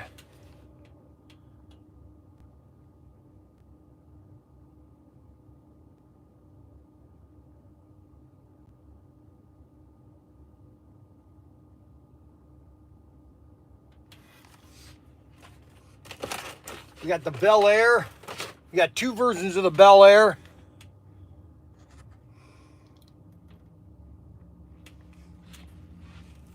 The El Camino, we're almost out of that. Dodge Charger, Suburban, and the Willys Coupe. These are all new assortments, SC4, 16, 17, and 18. All available right now at ProtinkerToys.com. Listen, guys, I could say this a million times. A lot of you guys are new. A lot of you guys are old. A lot of you guys have been buying from us for a couple months, maybe a couple years. But we're always getting new customers, okay? We're always getting new people into slot cars.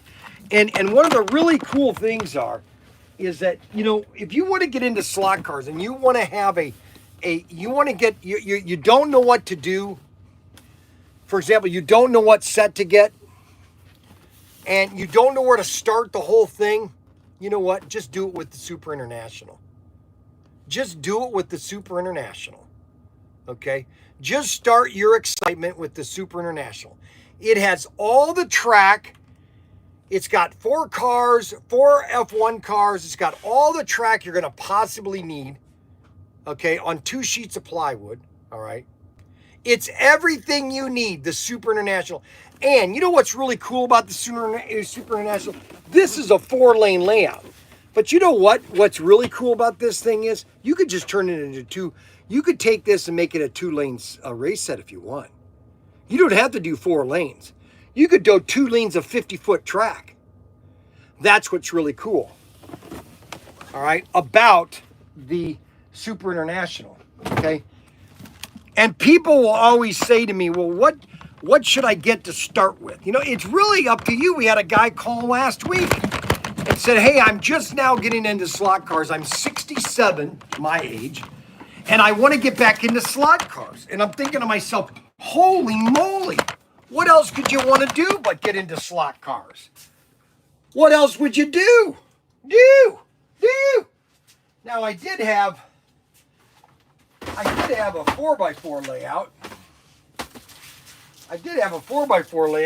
They were supposed to get me a couple of them, but now I don't have any. I never have what I want in here. You know that? It's never stocked up. You know what I'm saying?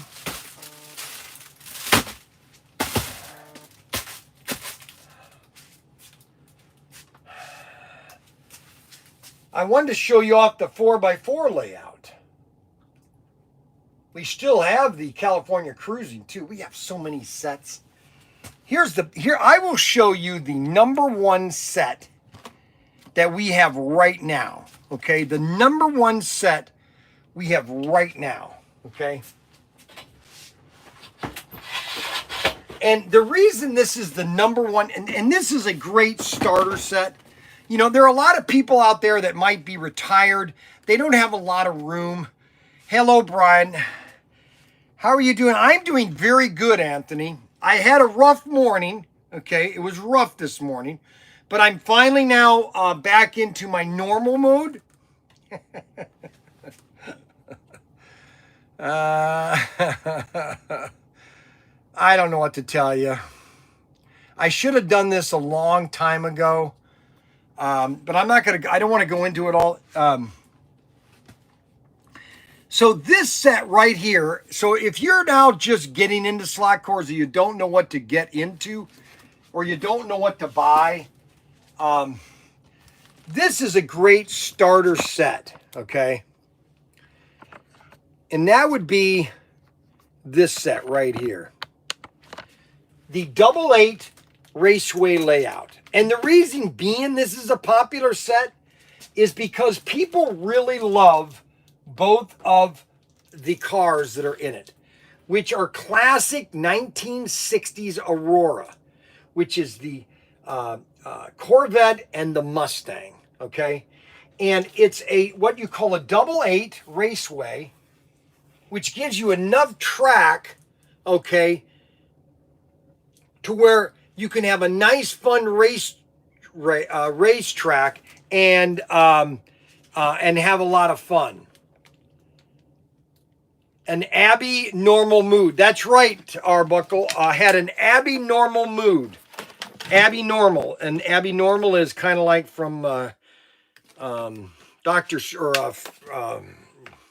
Frankenstein. Young Frankenstein. But this is a great starter set, okay, to start your slot car journey, okay? Now, if you don't want to do HO, then we do have a lot of Carrera.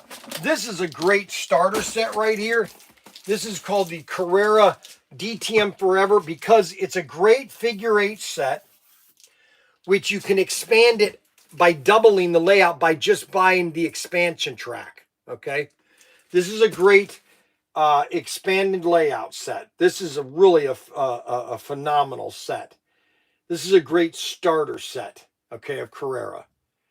And especially with Carrera, when you're just getting into Carrera, you just want to start with a basic set, get your layout set up, and then decide how much track do I want to add to it.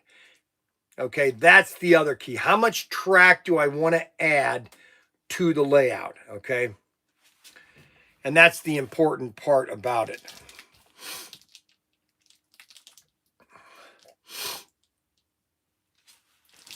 Now, if you don't want to, now we have the NASCAR set too, which is a different layout, and it has 2 NASCARs.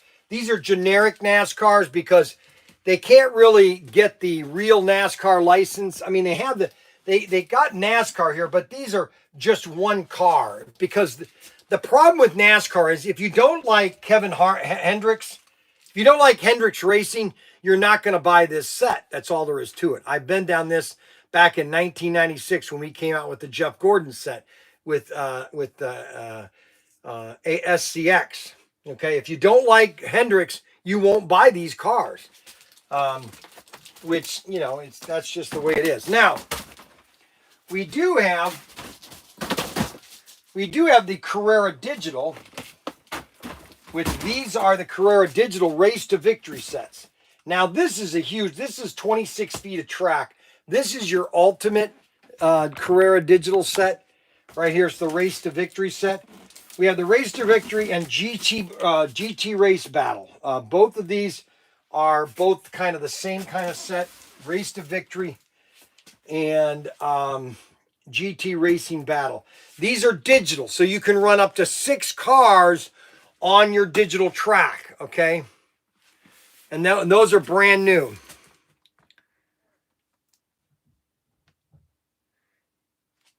I am working on it. I'm waiting for my tables to be built, Anthony. I bought 3 Carrera sets. That's how I built my layout. And my man cave and I bought also track from Bryan Young to expand it on awesome layout. Yes, you did. And thank you very much for all that support there, Anthony Bateman Sr. And we went to Anthony Bateman's and Gary Labonte and Peter Piazzo.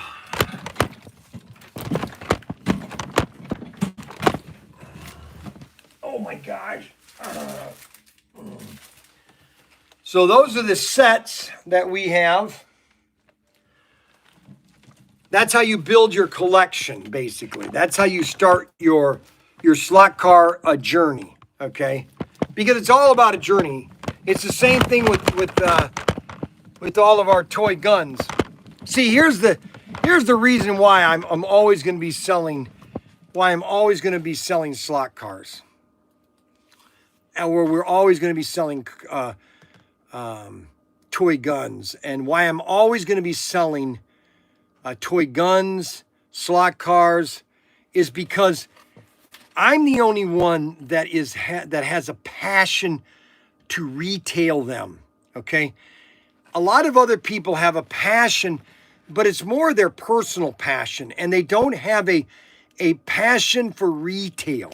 Okay, and you have to have the retail aspect of it if you're going to be successful in selling your product. Okay, and that's why that's why we're so successful in selling our product to the consumer. Is people are genuinely excited about buying slot cars. I'm not kidding this. I could be lying about this all night, but I'm not. Okay. I mean, when we came out with these cars here, you know, when they came out with these cars, these things are just selling like crazy. Pony Power, Thunder Road. I mean, these Thunder Road cars, these are awesome. Every one of the Thunder Roads are awesome cars. You got the vans, the suburban vans. Look at these suburban vans. Look at that. You're not telling me you don't want to do that?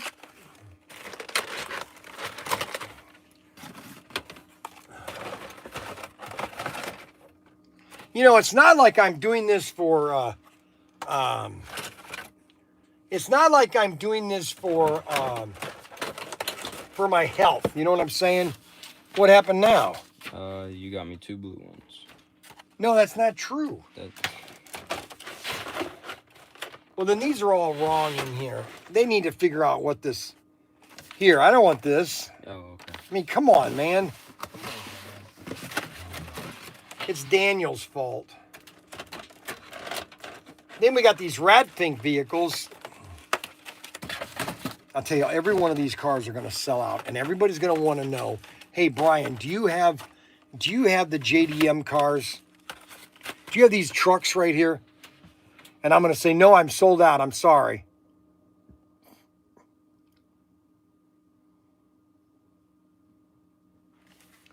I'm sorry, I sold out. Okay. All righty. Here's what people are going to do. I'll tell you exactly what they're going to do. And I totally understand this, and I totally approve of it. I do not discourage from it. I totally understand, okay? There are people that are going to wait, okay? And now, no, I'm not going to buy these from Bryan. I'm going to get them at Hobby Lobby. I'm going to go and wait, and so here's what's going to happen. Hobby Lobby is going to get 1 box of 12. They might get 2, okay? And they might get 3 boxes of 12. Okay, that's 36 cars. All right. And they're going to be in a town or an area of 200, 300,000 people. And once the slot car guys know that they're there, they're going to be gone. And you're going to then go to the store and you're going to find maybe 4 or maybe 2 of the 8 cars that you want. And then you're going to say, well, do I wait?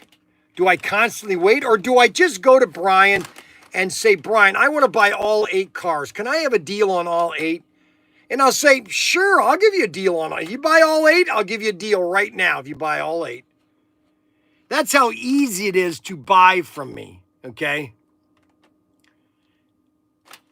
That's how easy. And that's why these cars here, the Ratfink cars, all you have to do is Google Ratfink. Just Google the history of Ratfink, and you'll know the history of Ratfink. You know that it was a real guy that Sid Roth, I think, is the one that started up Ratfink. And he's the one that created the character. It was an anti-Mickey Mouse character because a guy had a auto repair shop right next to Disneyland. And he wanted to, people were always parking in his parking area, and he created this Ratfink character saying no parking, and that's how this thing got started, right next to Disneyland. What? It's not my fault. What's wrong now? Oh, nothing. Better not be. I'm pulling down. We got the VW Beetles. Again, this is going to be, Ed Roth. This is going to be another hot one right here. If you don't buy these right now, if you don't place your order right now, if there's any 2 cars,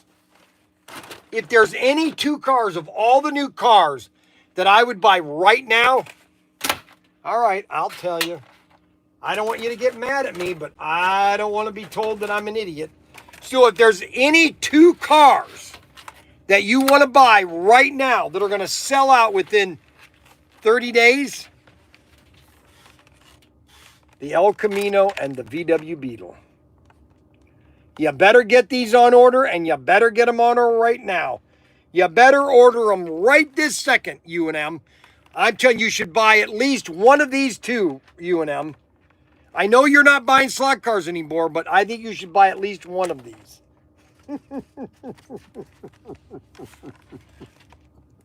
Bryan always loves the VW. That's because it was one of my first cars I drove. Matter of fact, it is the first. So my sister had a 72 Super Beetle. She trained me on a stick shift on a Beetle. Okay, back in 1975, I think. Yeah, 1975, my sister Dora trained me on a VW Beetle. Okay. I still buy slot cars. Okay, good. Then buy these right now, U&M. You'll love these. Look at these, UNM. This says your name all over it. Okay.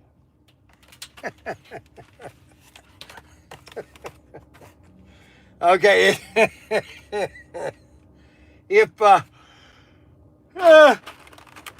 If you don't do, okay, wait a minute. What other car does UNM like?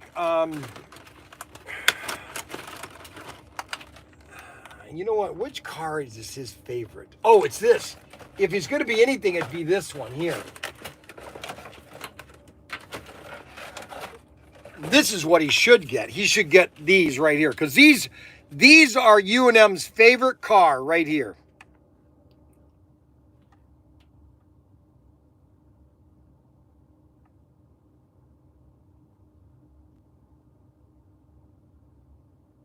Yeah, I'm sorry, Adam. I'm sorry, Adam. Bryan, you seem much happier.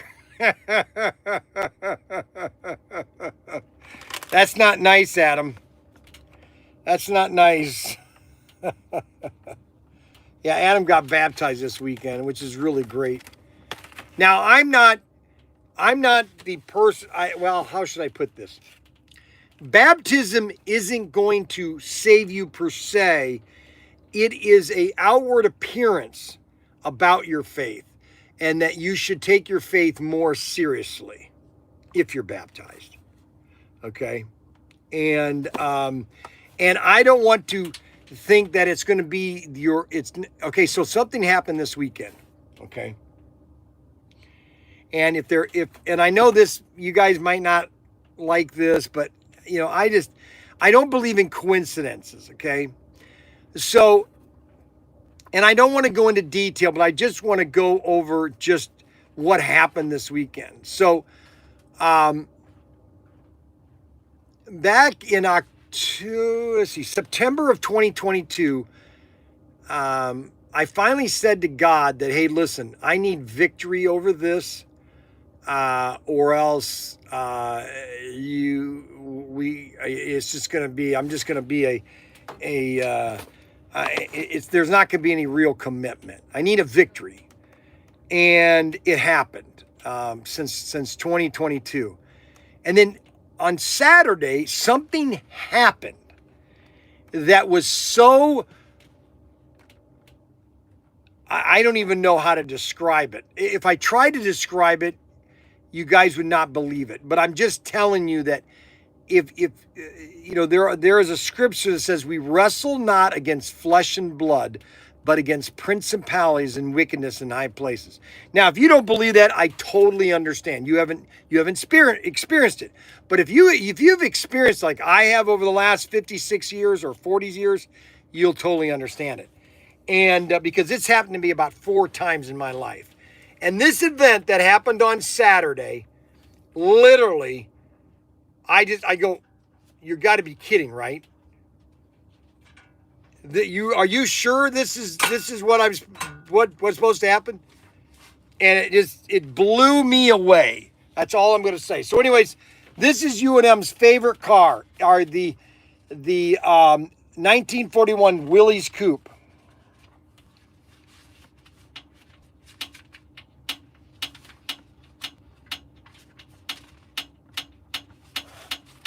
That is UNM's favorite vehicle right here.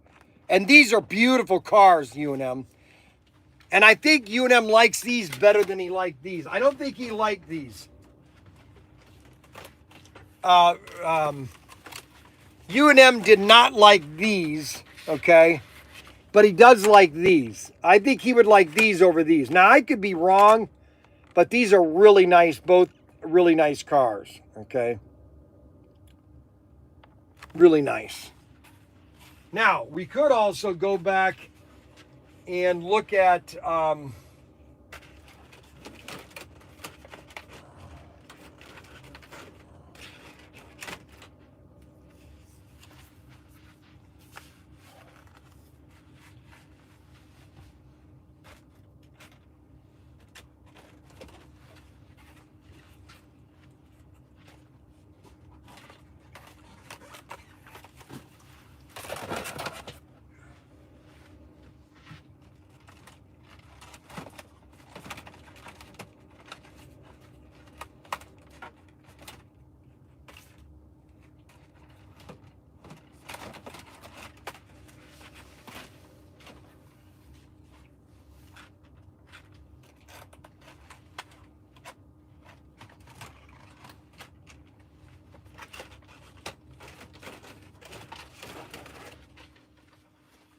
Hey, whatever happened to my whatever happened to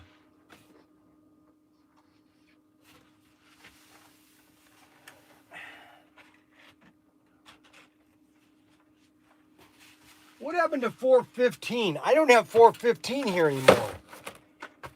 Go ask Daniel where 415 is. 415 still at the warehouse. I don't have those 3 trays. I can't show them off. Yeah, we don't have 415, 16, and 17. Yeah, I got them right here. 16, 17. Do you have 18? Yeah. Right here. Yeah, then 15 must still be down there. Yeah, I know. It must be down there. Go down there and get that real quick. Or tell Daniel to do it. Okay. Tell him his dad told him to do some work. Cryptic communication. So,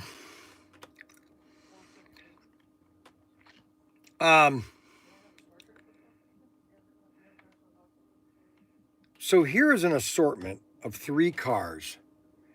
I hate to tell you that this should be a must for everybody's collection. These 3 cars, and there's only 3. So if you're looking at say, you know what, I just want to get a couple cars, and I don't want to get a lot more, but I want to get something that's going to have some value in the future. Maybe not value, just want to have fun with them. That would be these 3 cars, and it's called the Bryan Assortment. Okay, and you basically get a Datsun. These are all Datsuns from the 1970s. Basically Nissans, but it's really called Datsun. And that is the Bryan Datsun. They're all Bryan cars. These cars are completely different than the ones that were in the set. And the 1 car that's not in the set is the pickup truck. Okay, so all 3 of these cars you can own, and they're even a Bryan's Bargain. You can go to Bryan's Bargain to find out the Bryan's Bargain on this. All right, and you can buy these all 3 in one box. Okay, this is SC4 404 404. We have 405, 481, 76, 408, 409, 411. We have everything you can possibly want. 415, 411, 415, 8, 9. We need 9. 409. 404 I think is over here. Yeah, 404 right here. These are already pre-packaged. Okay, the 404 Bryan Assortment are already pre-packaged. If you just want to get 3 cars and say, you know what, I just want some 3 cars and a race set. Get the figure 8 set and get some 3 Bryan cars. Great starter, a set to your collection, okay?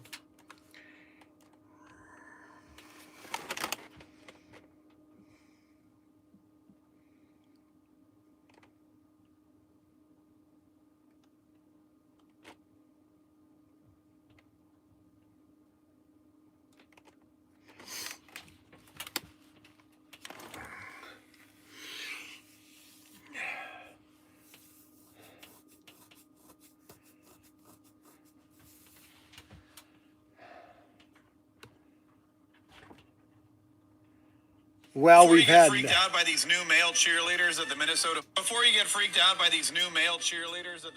Vikings happening.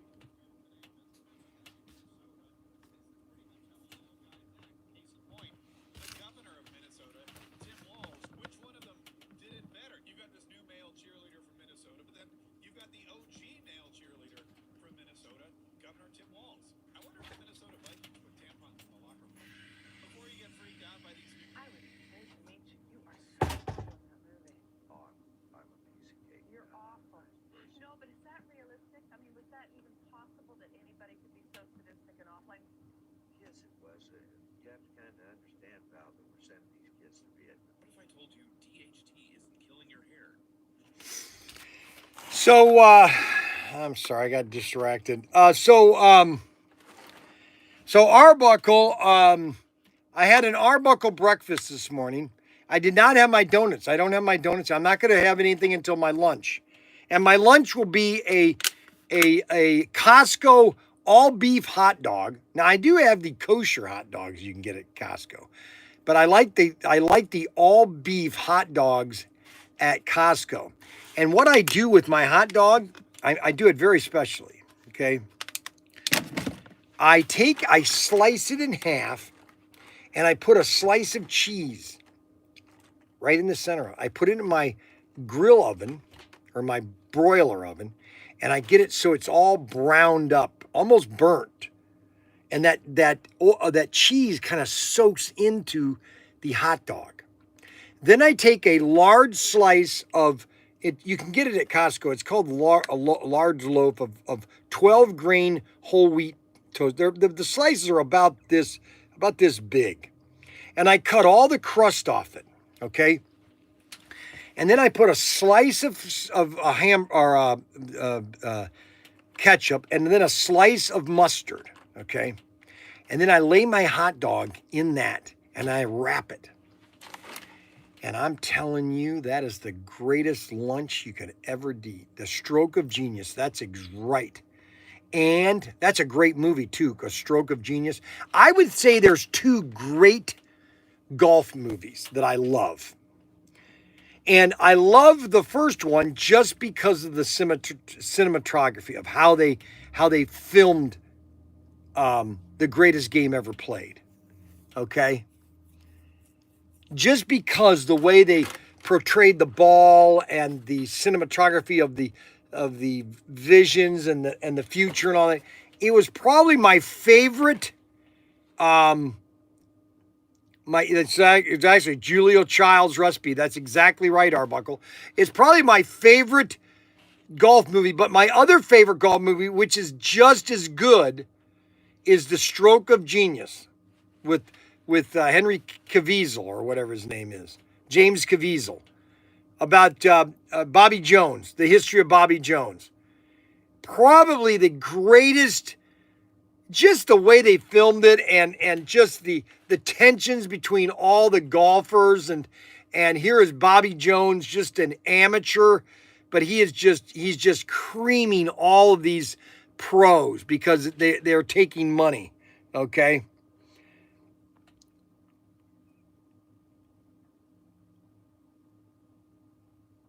Hot dog mania.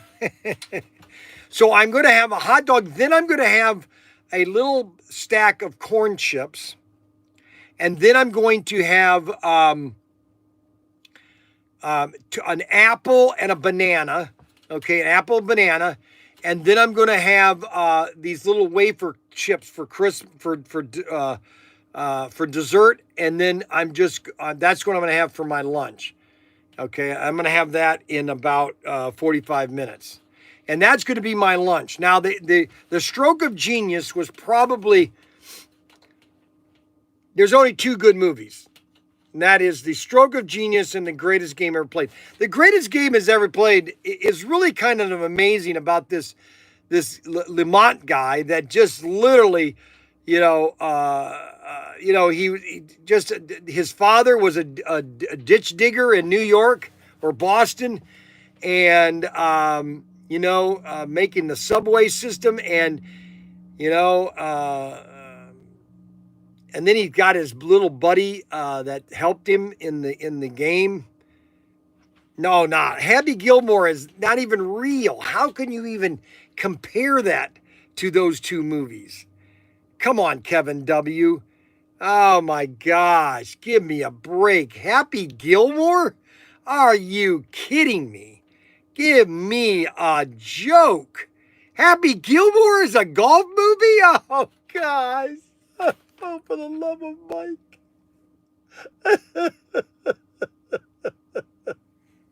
Happy Gilmore? See, here's why. Let me explain something to you. Here's why Hollywood is broken. Because all they know how to do is just do the same. They don't know how to do anything creative. Like, for example, here's how I would do the next zombie movie, okay? And it would be a blockbuster, okay? Nobody would die, okay? You watch these zombie movies so many times, and it's almost like it's like this alien movie, the Alien Earth or something. It's almost like you get tired of us always losing, or everybody always dies. Why don't they make a script that is completely unorthodox? That's why I like all these sci-fis on the internet, on YouTube, these sci-fi stories. it's always, the humans are always underestimated. They're always underestimated. Oh, they're going to be defeated, but it's always the humans at the end constantly. And that's the same thing with all these, why do you make a movie where all like, for example, the movie, I'm going to get the book. I'm going to read the book, World War Z. Okay. And I guess the movie World War Z or W something Z. World War Z. That the book and the movie are completely not even somewhere close, not even halfway close. Okay. And at the end of the novel, humanity does come back, and everybody struggles through all that, but we survive. And it's like these movies, like they've come out with 4 or 5 zombie movies where, even the Quiet Time, I get sick of that one. Oh, these aliens are indestructible. Okay. All righty. We know they're, it's like, we don't know it until the very, so all the scientists don't understand what would take these things out. Okay. Is that what you're telling me? Nothing there is no armor that is completely unpierceable. I don't care where you grew up. And then the other one, there was another movie that came out where these birds or these creatures were like bats were hanging in were surviving in this cave, and all of a sudden it was opened up and they were taking over the earth, and it's kind of like it did. Well, first of all, they're only attracted by sound, okay? And all you have to do is, like in the movie, they showed it where a guy turned on a wood chipper and they just fly into the wood chipper. There's so many ways to kill these things if it was just by sound. You basically have one guy standing over there in a cage, rattling things, and then you have another guy with a shotgun just shooting them down. What I'm getting at is the Hollywood does not know how to be creative anymore. They do the same old garbage. The only people that know how to make movies nowadays are the Asians and the Russians. That's right. Pop culture, Bryan's version. That's exactly right, Arbuckle. Arbuckle, you hit it right on the head. Right on the head. Listen, Arbuckle, I'm not the only one that's believing this. I mean, look at the top websites. Neurotic, Overlord, DVD. Who's the other guy? All these guys, why aren't these movies making any money? Because they don't know how to make movies. I'm just telling you. I remember going to the Showcase Cinema in Toledo, Ohio, and when I went to go see these blockbusters, you couldn't find a seat. That's why I always had to go early. That's why my kids don't like, Dad, why are you always 20 minutes early? Because I was ingrained as a kid that if you didn't get to the movie at least 30 minutes before, you probably weren't going to get into the latest showing.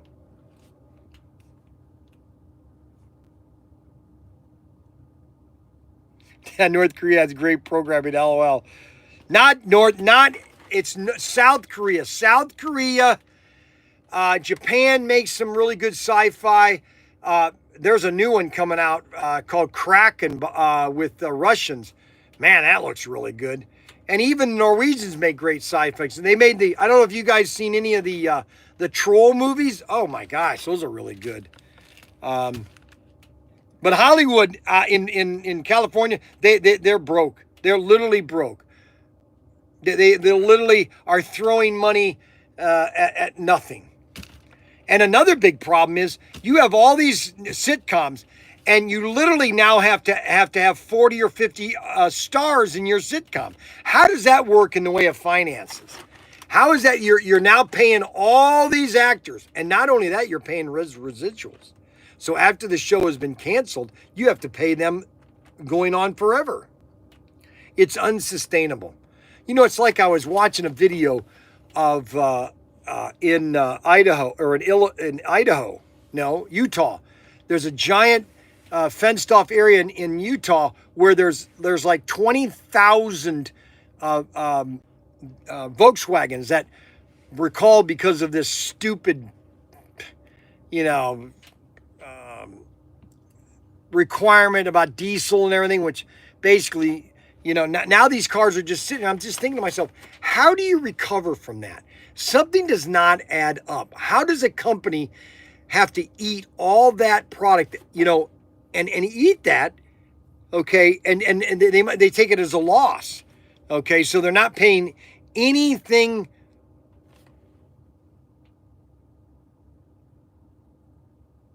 That's right. My first car when I learned on was this right here. VW Beetle. My first personal vehicle was a 1962 with a 59 engine. I was stationed in Groton, I was stationed in Virginia Beach.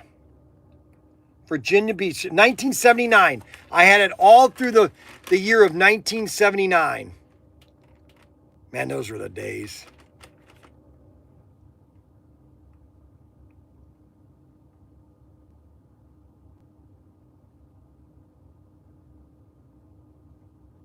Mystery Science, that was a good sci-fi back in the 90s. But this was my first car, the VW Beetle.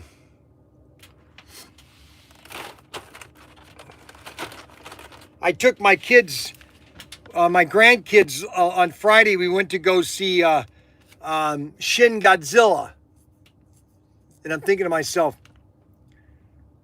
how do they make movies? And Americans, we can't make anything. It's so much CGI. It's like, give me a break. Why don't you just not use CGI? Just don't use CGI ever again. Go back. You would save so much money if you didn't have CGI.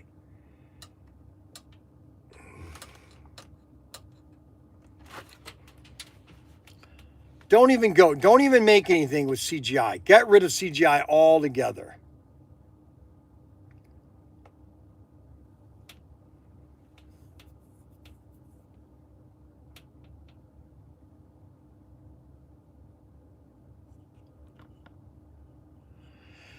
Anyway, so that's that. So we have all these new cars.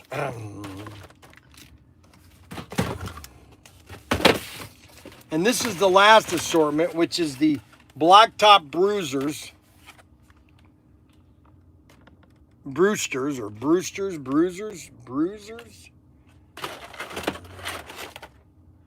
You do.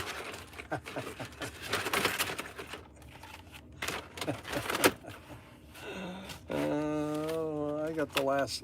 Oh my gosh! Look what I got. I got an I-wheel, Ford Torino. Holy moly! Ooh, look at this. We got the Hellcat.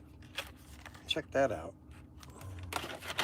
I'd like to know why they have just a glop of blob for the driver in this thing. You ever wonder why that?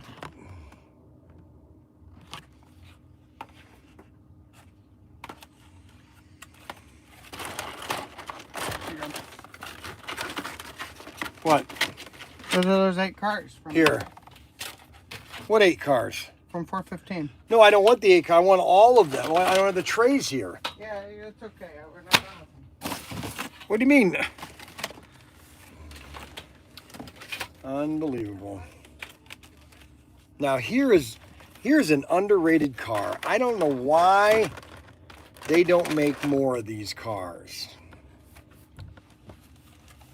That's my brother Bob. You are too fixated on Hollywood movies. No, I'm not, Arbuckle. I just, I used to love sci-fi. Okay, that was my favorite genre, was sci-fi. And Hollywood, within the last 10 years, I would say, well, not 10 years, probably since 2005, have literally destroyed my favorite genre, which was sci-fi. That's my favorite genre, was sci-fi. And they destroyed everything. Star Trek. They've destroyed Star Trek. They've destroyed Star Wars. all my sci-fis they've destroyed. I don't want them to remake any sci-fis from when I was growing. They even ruined The Day the Earth Stood Still. Okay. Even Steve McQueen and the Blob, you're right. Steve McQueen and the Blob. What an awesome movie. And you know that he was going to but he decided to take a residual and he got paid. Oh my gosh. And so this is the 1964 Corvette Grand Sport. They've only made 4 of these in the last 5 years. This is one of them. The Grand Sport. They've only made 4 of these in the last 4 years.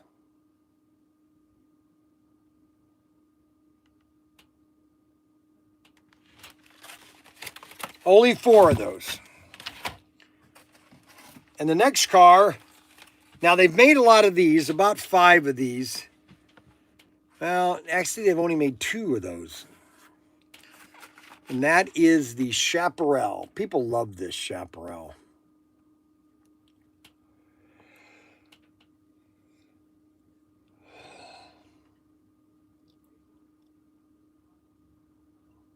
The original Day the Earth Stood Still was great. The remake was terrible. Absolutely terrible. Same thing with the War of the Worlds. Same thing. They haven't done a good War of the Worlds in they've made 5 different War of the Worlds movies. Every one of them is terrible. There's not one of them that I like. You say, well, you don't have to like. I know, they don't make any money. So if they don't make any money, they're terrible. I'm just telling you. Steven Spielberg, I hate these directors.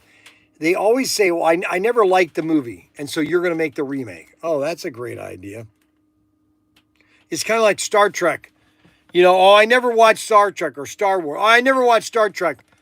You know, so Bad Robot, what's his name? The guy's a terrible director. Oh, I never watched Star Trek, but I'm going to make a remake of it. Oh, great. That's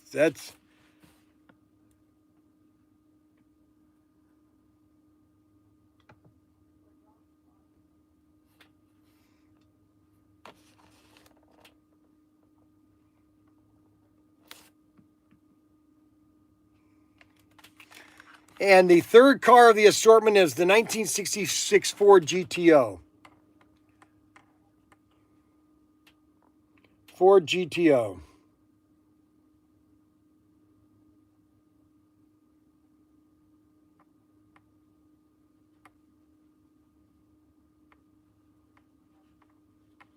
Aren't those sweet? Oh, Lost in Space? Oh, don't get me going. Oh my gosh, don't get me going on Lost in Space. Oh my gosh, listen. All right, now here I'm going to upset somebody. I'm probably going to upset somebody. I might upset somebody. But anyways, Lost in Space is the worst. Listen, now we're in this DEI. We're in this diverse equity. We want everybody has to be represented. Okay, everybody has to be represented in movies nowadays. Okay. Now, if you wanted to have a black Dr. Smith, I'd have been fine with that. That'd be great. A black Dr. Smith, kind of like almost like a what was that? With Red Fox, that type of, an evil. There's really never been an evil good guy, bad guy character. And so a black Dr. Smith, or even a black Will or Adam or Captain or the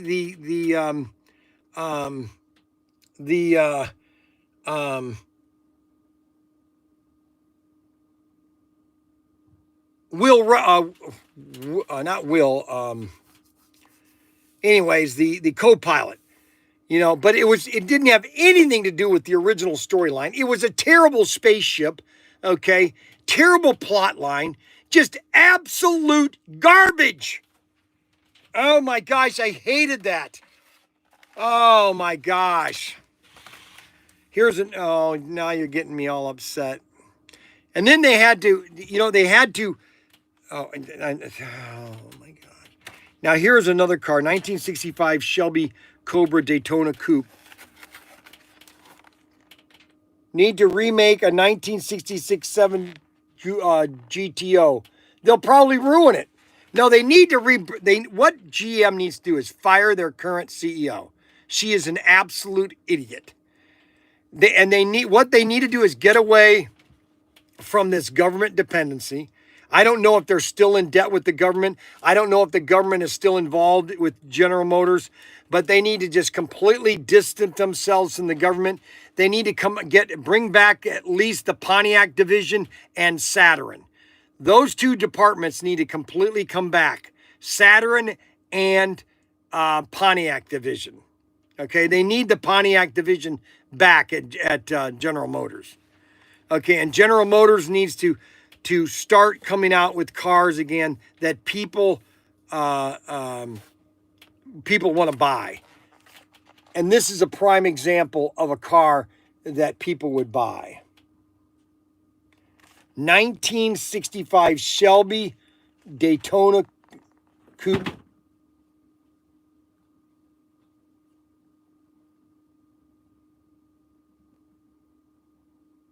Oh, I'm telling you, they need to come back with the Pontiac division. See what GM did in 2008, okay, is they conceded to the government.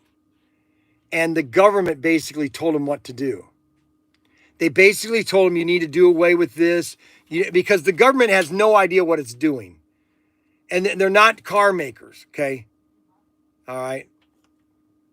They need to come out with exactly a good car, a good basic car with no frills, roll-up windows, a nice $7,000 or $10,000 car that they can sell millions of them. What? Did you show those off? Yeah. Oh. Okay. They can't afford. Odessa has the packaging for the John Wayne thing and the pricing on it. Where's the packaging? In Profess Tinker emails. At Gmail. Do you have that on that phone? You should have it on this tablet. You could look at it real quick. Should be. Here, let me see. No, please don't touch that. Here, just hold on one No, second. I've got it right here. No, stop it. No, please don't get on there. No, because you have picture-in-picture, so it works out good. Here you go. Look, see, you're still picture-in-picture. You just don't see comments. But you can see the email. What are you talking about? So scroll down. It's in the attachments. And also the details. It's like an extra. It's like the packaging itself is $5 also. This gun's going to be like a $60 gun by the end of the day. It's over. Oh my gosh. Check out the packaging for our John Wayne collection. Look at that. Looks pretty cool. Isn't that awesome? Isn't that awesome looking? The John Wayne lever action toy rifle. Oh yeah. We're going to sell 1 million of these things. They're just going to be kind of expensive. Oh my gosh. Holy cow. Look at that packaging. Oh my gosh. What'd you tell her? I didn't say anything. She says the packaging's $5. Yeah, well, the details are in the email there. I think it's pretty cool. I do have to place an order with Goner, though, just so you know. So you get together the Paris order today, and I'll get together the Goner order today.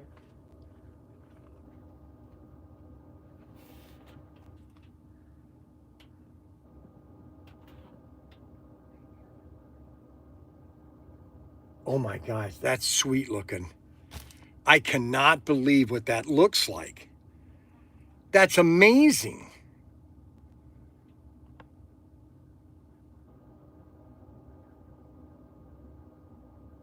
Isn't that cool looking? Doesn't that packaging look awesome? Order me 20 of them. I'm telling you, we're going to sell out of these things faster than we can get them. Oh my goodness. Oh my goodness. Oh, I love that package. Oh my goodness gracious. I think what I want to do is get the PTT, the John Wayne collection, the word John Wayne collection. Oh my gosh. Perfect. John Wayne. There's not, he was a bald guy.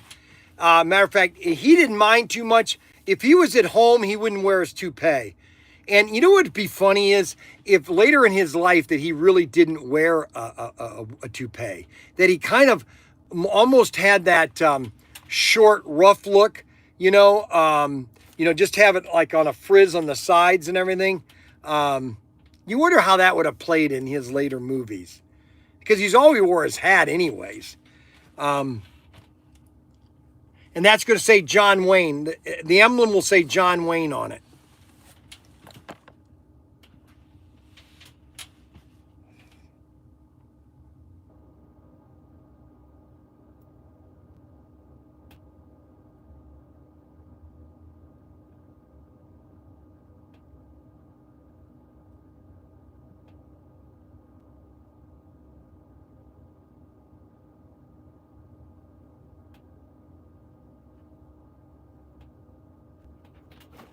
I don't know which one I like better. I don't know whether I like the one where he's kind of like, I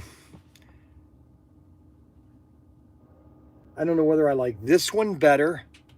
Which one do you like better? That one there, John Wayne toy rifle, or this one here? Which one do you like better?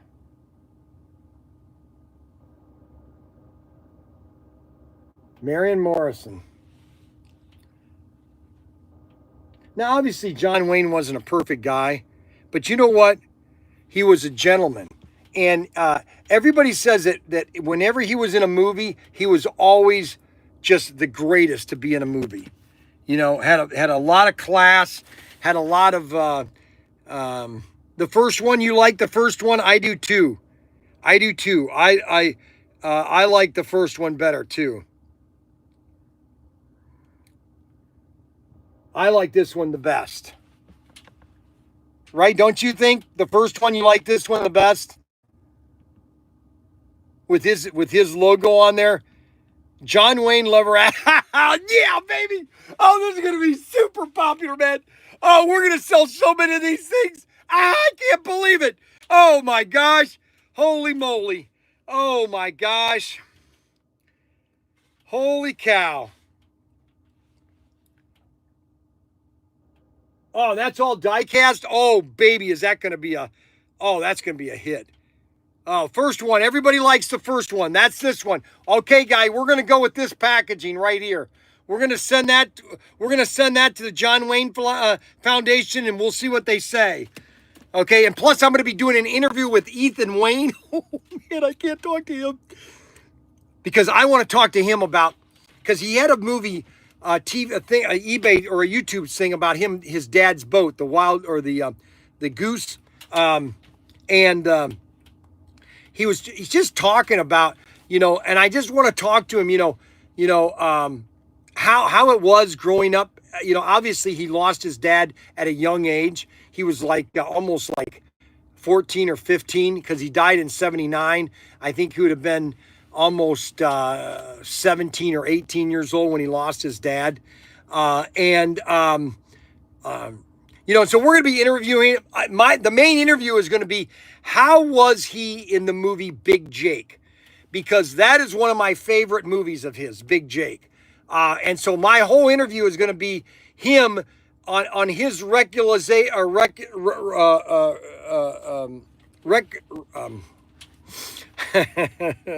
his remembering of the movie Big Jake, and how did that affect him? What did he thought of his dad? Being his grandson, what did he thought of being his dad?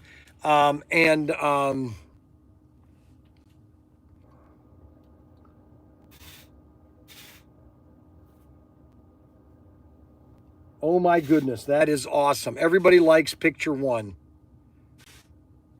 Oh my goodness. Oh my goodness, that's a great box. Everybody likes picture one. The first picture, but I'll get back with you.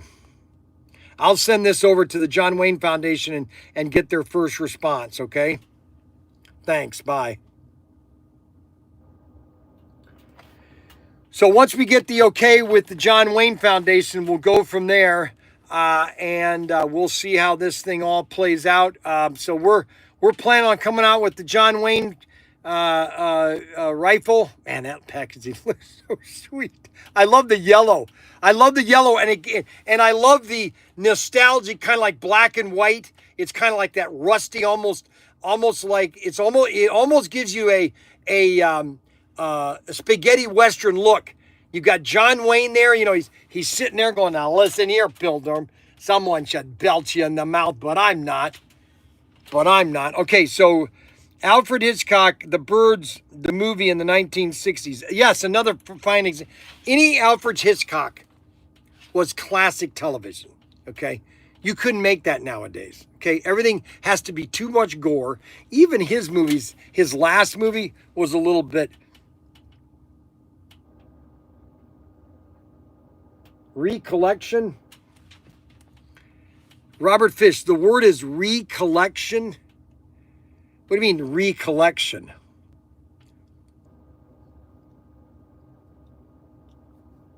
What do you mean the recollection? The word is recollection, Brian. The John Wayne collection. Recollection?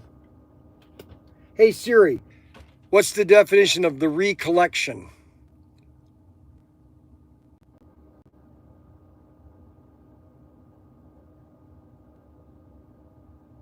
Huh.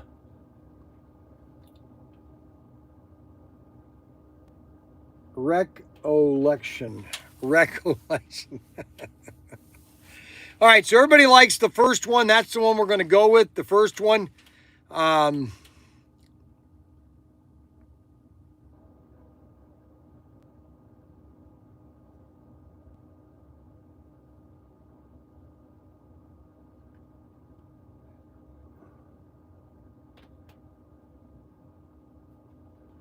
I don't know what you're saying, Robert. Recollection? Oh, recollect. Oh, I see what you're saying. Yeah, what's his recollection? I'm telling you, with these dentures.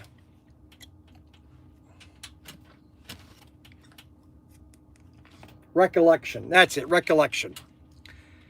You got it, Dave. Recollection. Yeah, recollection. Keep it one symbol. Remember now. Remember what?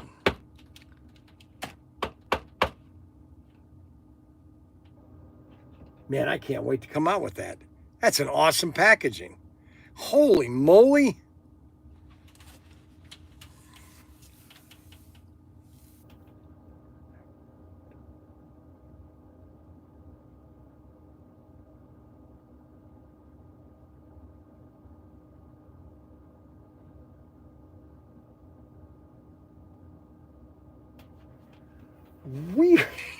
We're going to sell so many of these rifles. It's going to be crazy.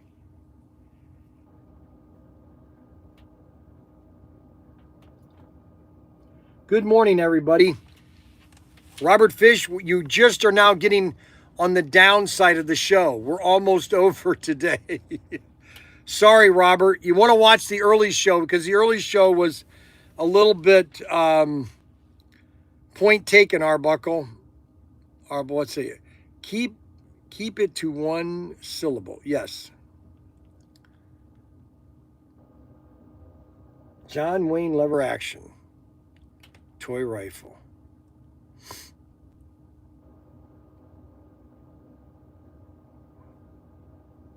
Man, that looks sweet. Holy moly, I got to get that over to them today. So we've had a great day today. We've covered all the cars, some of the older cars. If you have missed the show, hey, did you get your package, Robert Fish? Robert Fish, did you get your package?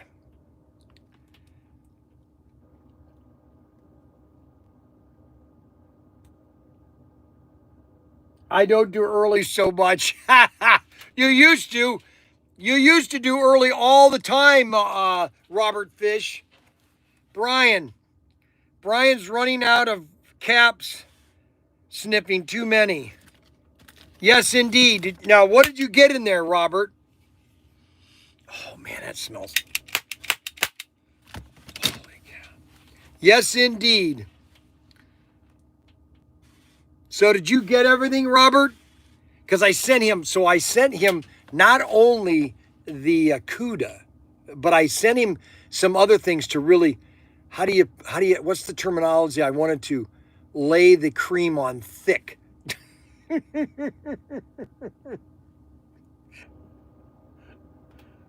That early was my late. Okay. So I wanted to put the cream on thick with Robert Fish. So I sent him, not only did I send him the CUDA, but I sent him one of these, one of our exclusives. I sent him the Sunburst Orange GT. The Sunburst Orange GT. Look at this thing. Isn't that sweet looking? The Sunburst Orange GT. Look at that. Isn't that sweet looking? Sunburst Orange GT. So I sent him that. Plus, I sent him a package of 4 bodies, some stuff that he could play with, so that he could take apart and have fun with. Because I wanted to put the cream on real thick. I wanted to lay the cream so thick that he wouldn't be able to swim away from it.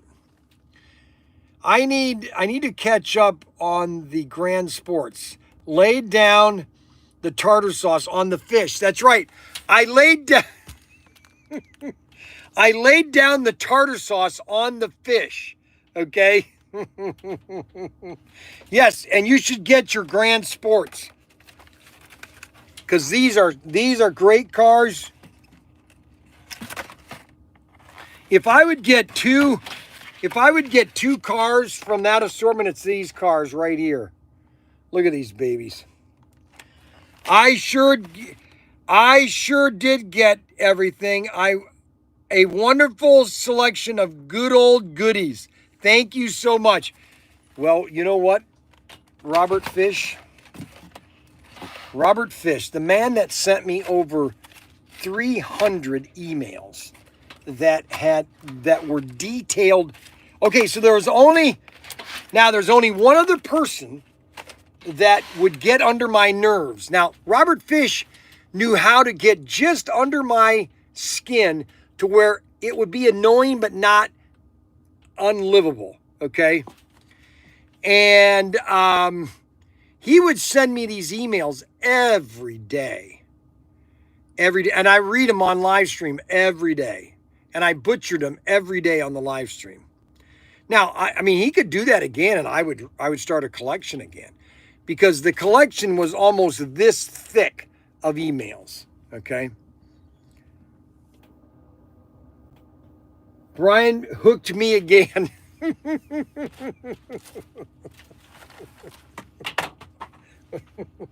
No, it has nothing to do with that. No, I understand what Robert Fish is going through in Canada.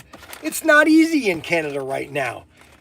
You know, and you know the everything, the cost are. It's not like the 1990s. 1997 in Canada was great. Okay, I'm telling you, the 90s in Canada were great, and then all of a sudden it just went to hell. And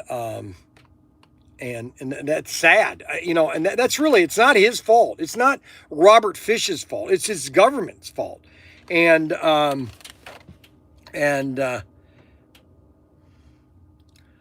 that's the way it is, really. Well, we've had a really good show today, guys. I've got to send a bunch of emails. I've got to send one to the John Wayne collection, or the John Wayne Foundation. I got to send one to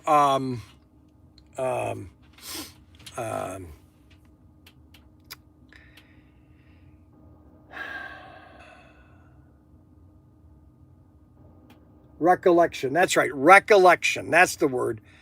Yes, exactly. That's it. The recollection. Recollection. That's a great way. Hey, you know what, Arbuckle?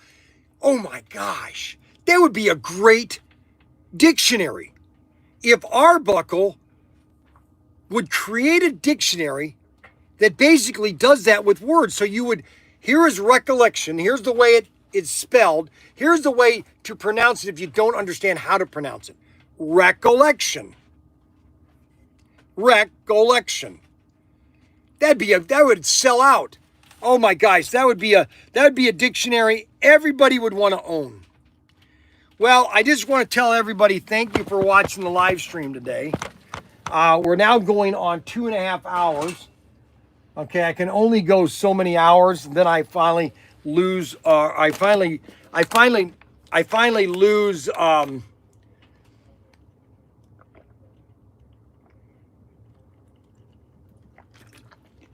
I finally lose what I want to say. Oh man, that smells so good. No, Black Dr. Smith creates new stuff and cast however you like. Well, I never liked Dr. Smith. I'll tell you that right now. I never liked him as a character. I thought he ruined the show. That's my opinion. And I think I was proved out right over time because it was canceled into 3 seasons. It just got so campy that they lost their audience. That really sucks, the economy, the government. Too much immigration that doesn't respect Canadian value. I know, Robert. It's happening, same thing in England. Same thing happening in America. They're destroying all of our countries. And I get it. Believe me, I totally do, okay? He ruined in the later years. No, it should have been, Dr. Smith should have never been the cowardly Dr. Smith. He was fine in season 1, okay? And he was the evil Dr. Smith. He should have never been the cowardly Dr. Smith because he was not that in the beginning, okay? He ruined it in later years. But anyways, all right, guys, we are going to sign off on X first. Goodbye, X. So we've signed off on X. Now what we have to do is we have to go and sign off on we have to sign off on YouTube. So I return the camera to this direction. It was a great care package, Brian. I certainly received my interest again. Revived my interest again. Well, I appreciate it, Robert. I was thinking about you a couple months ago, and I thought, you know what? I'm just going to send him this car because I remember 4 years ago with Tim here, we were always talking about the CUDA. And I thought, you know what? I think I would send that to him, and he would have fun with that. So anyways, I just want to thank everybody for watching the live stream. Don't forget to check out all of Brian's bargains. I cannot express enough how much you need to check out all of Brian's bargains. They are great deals. You get great bargains. You get great discounts. And just check out Brian's Bargain, ProtinkerToys.com. We will see you tomorrow morning at 9:30. We might have a live stream in the shed tonight. I might be doing a Lego thing about my Lego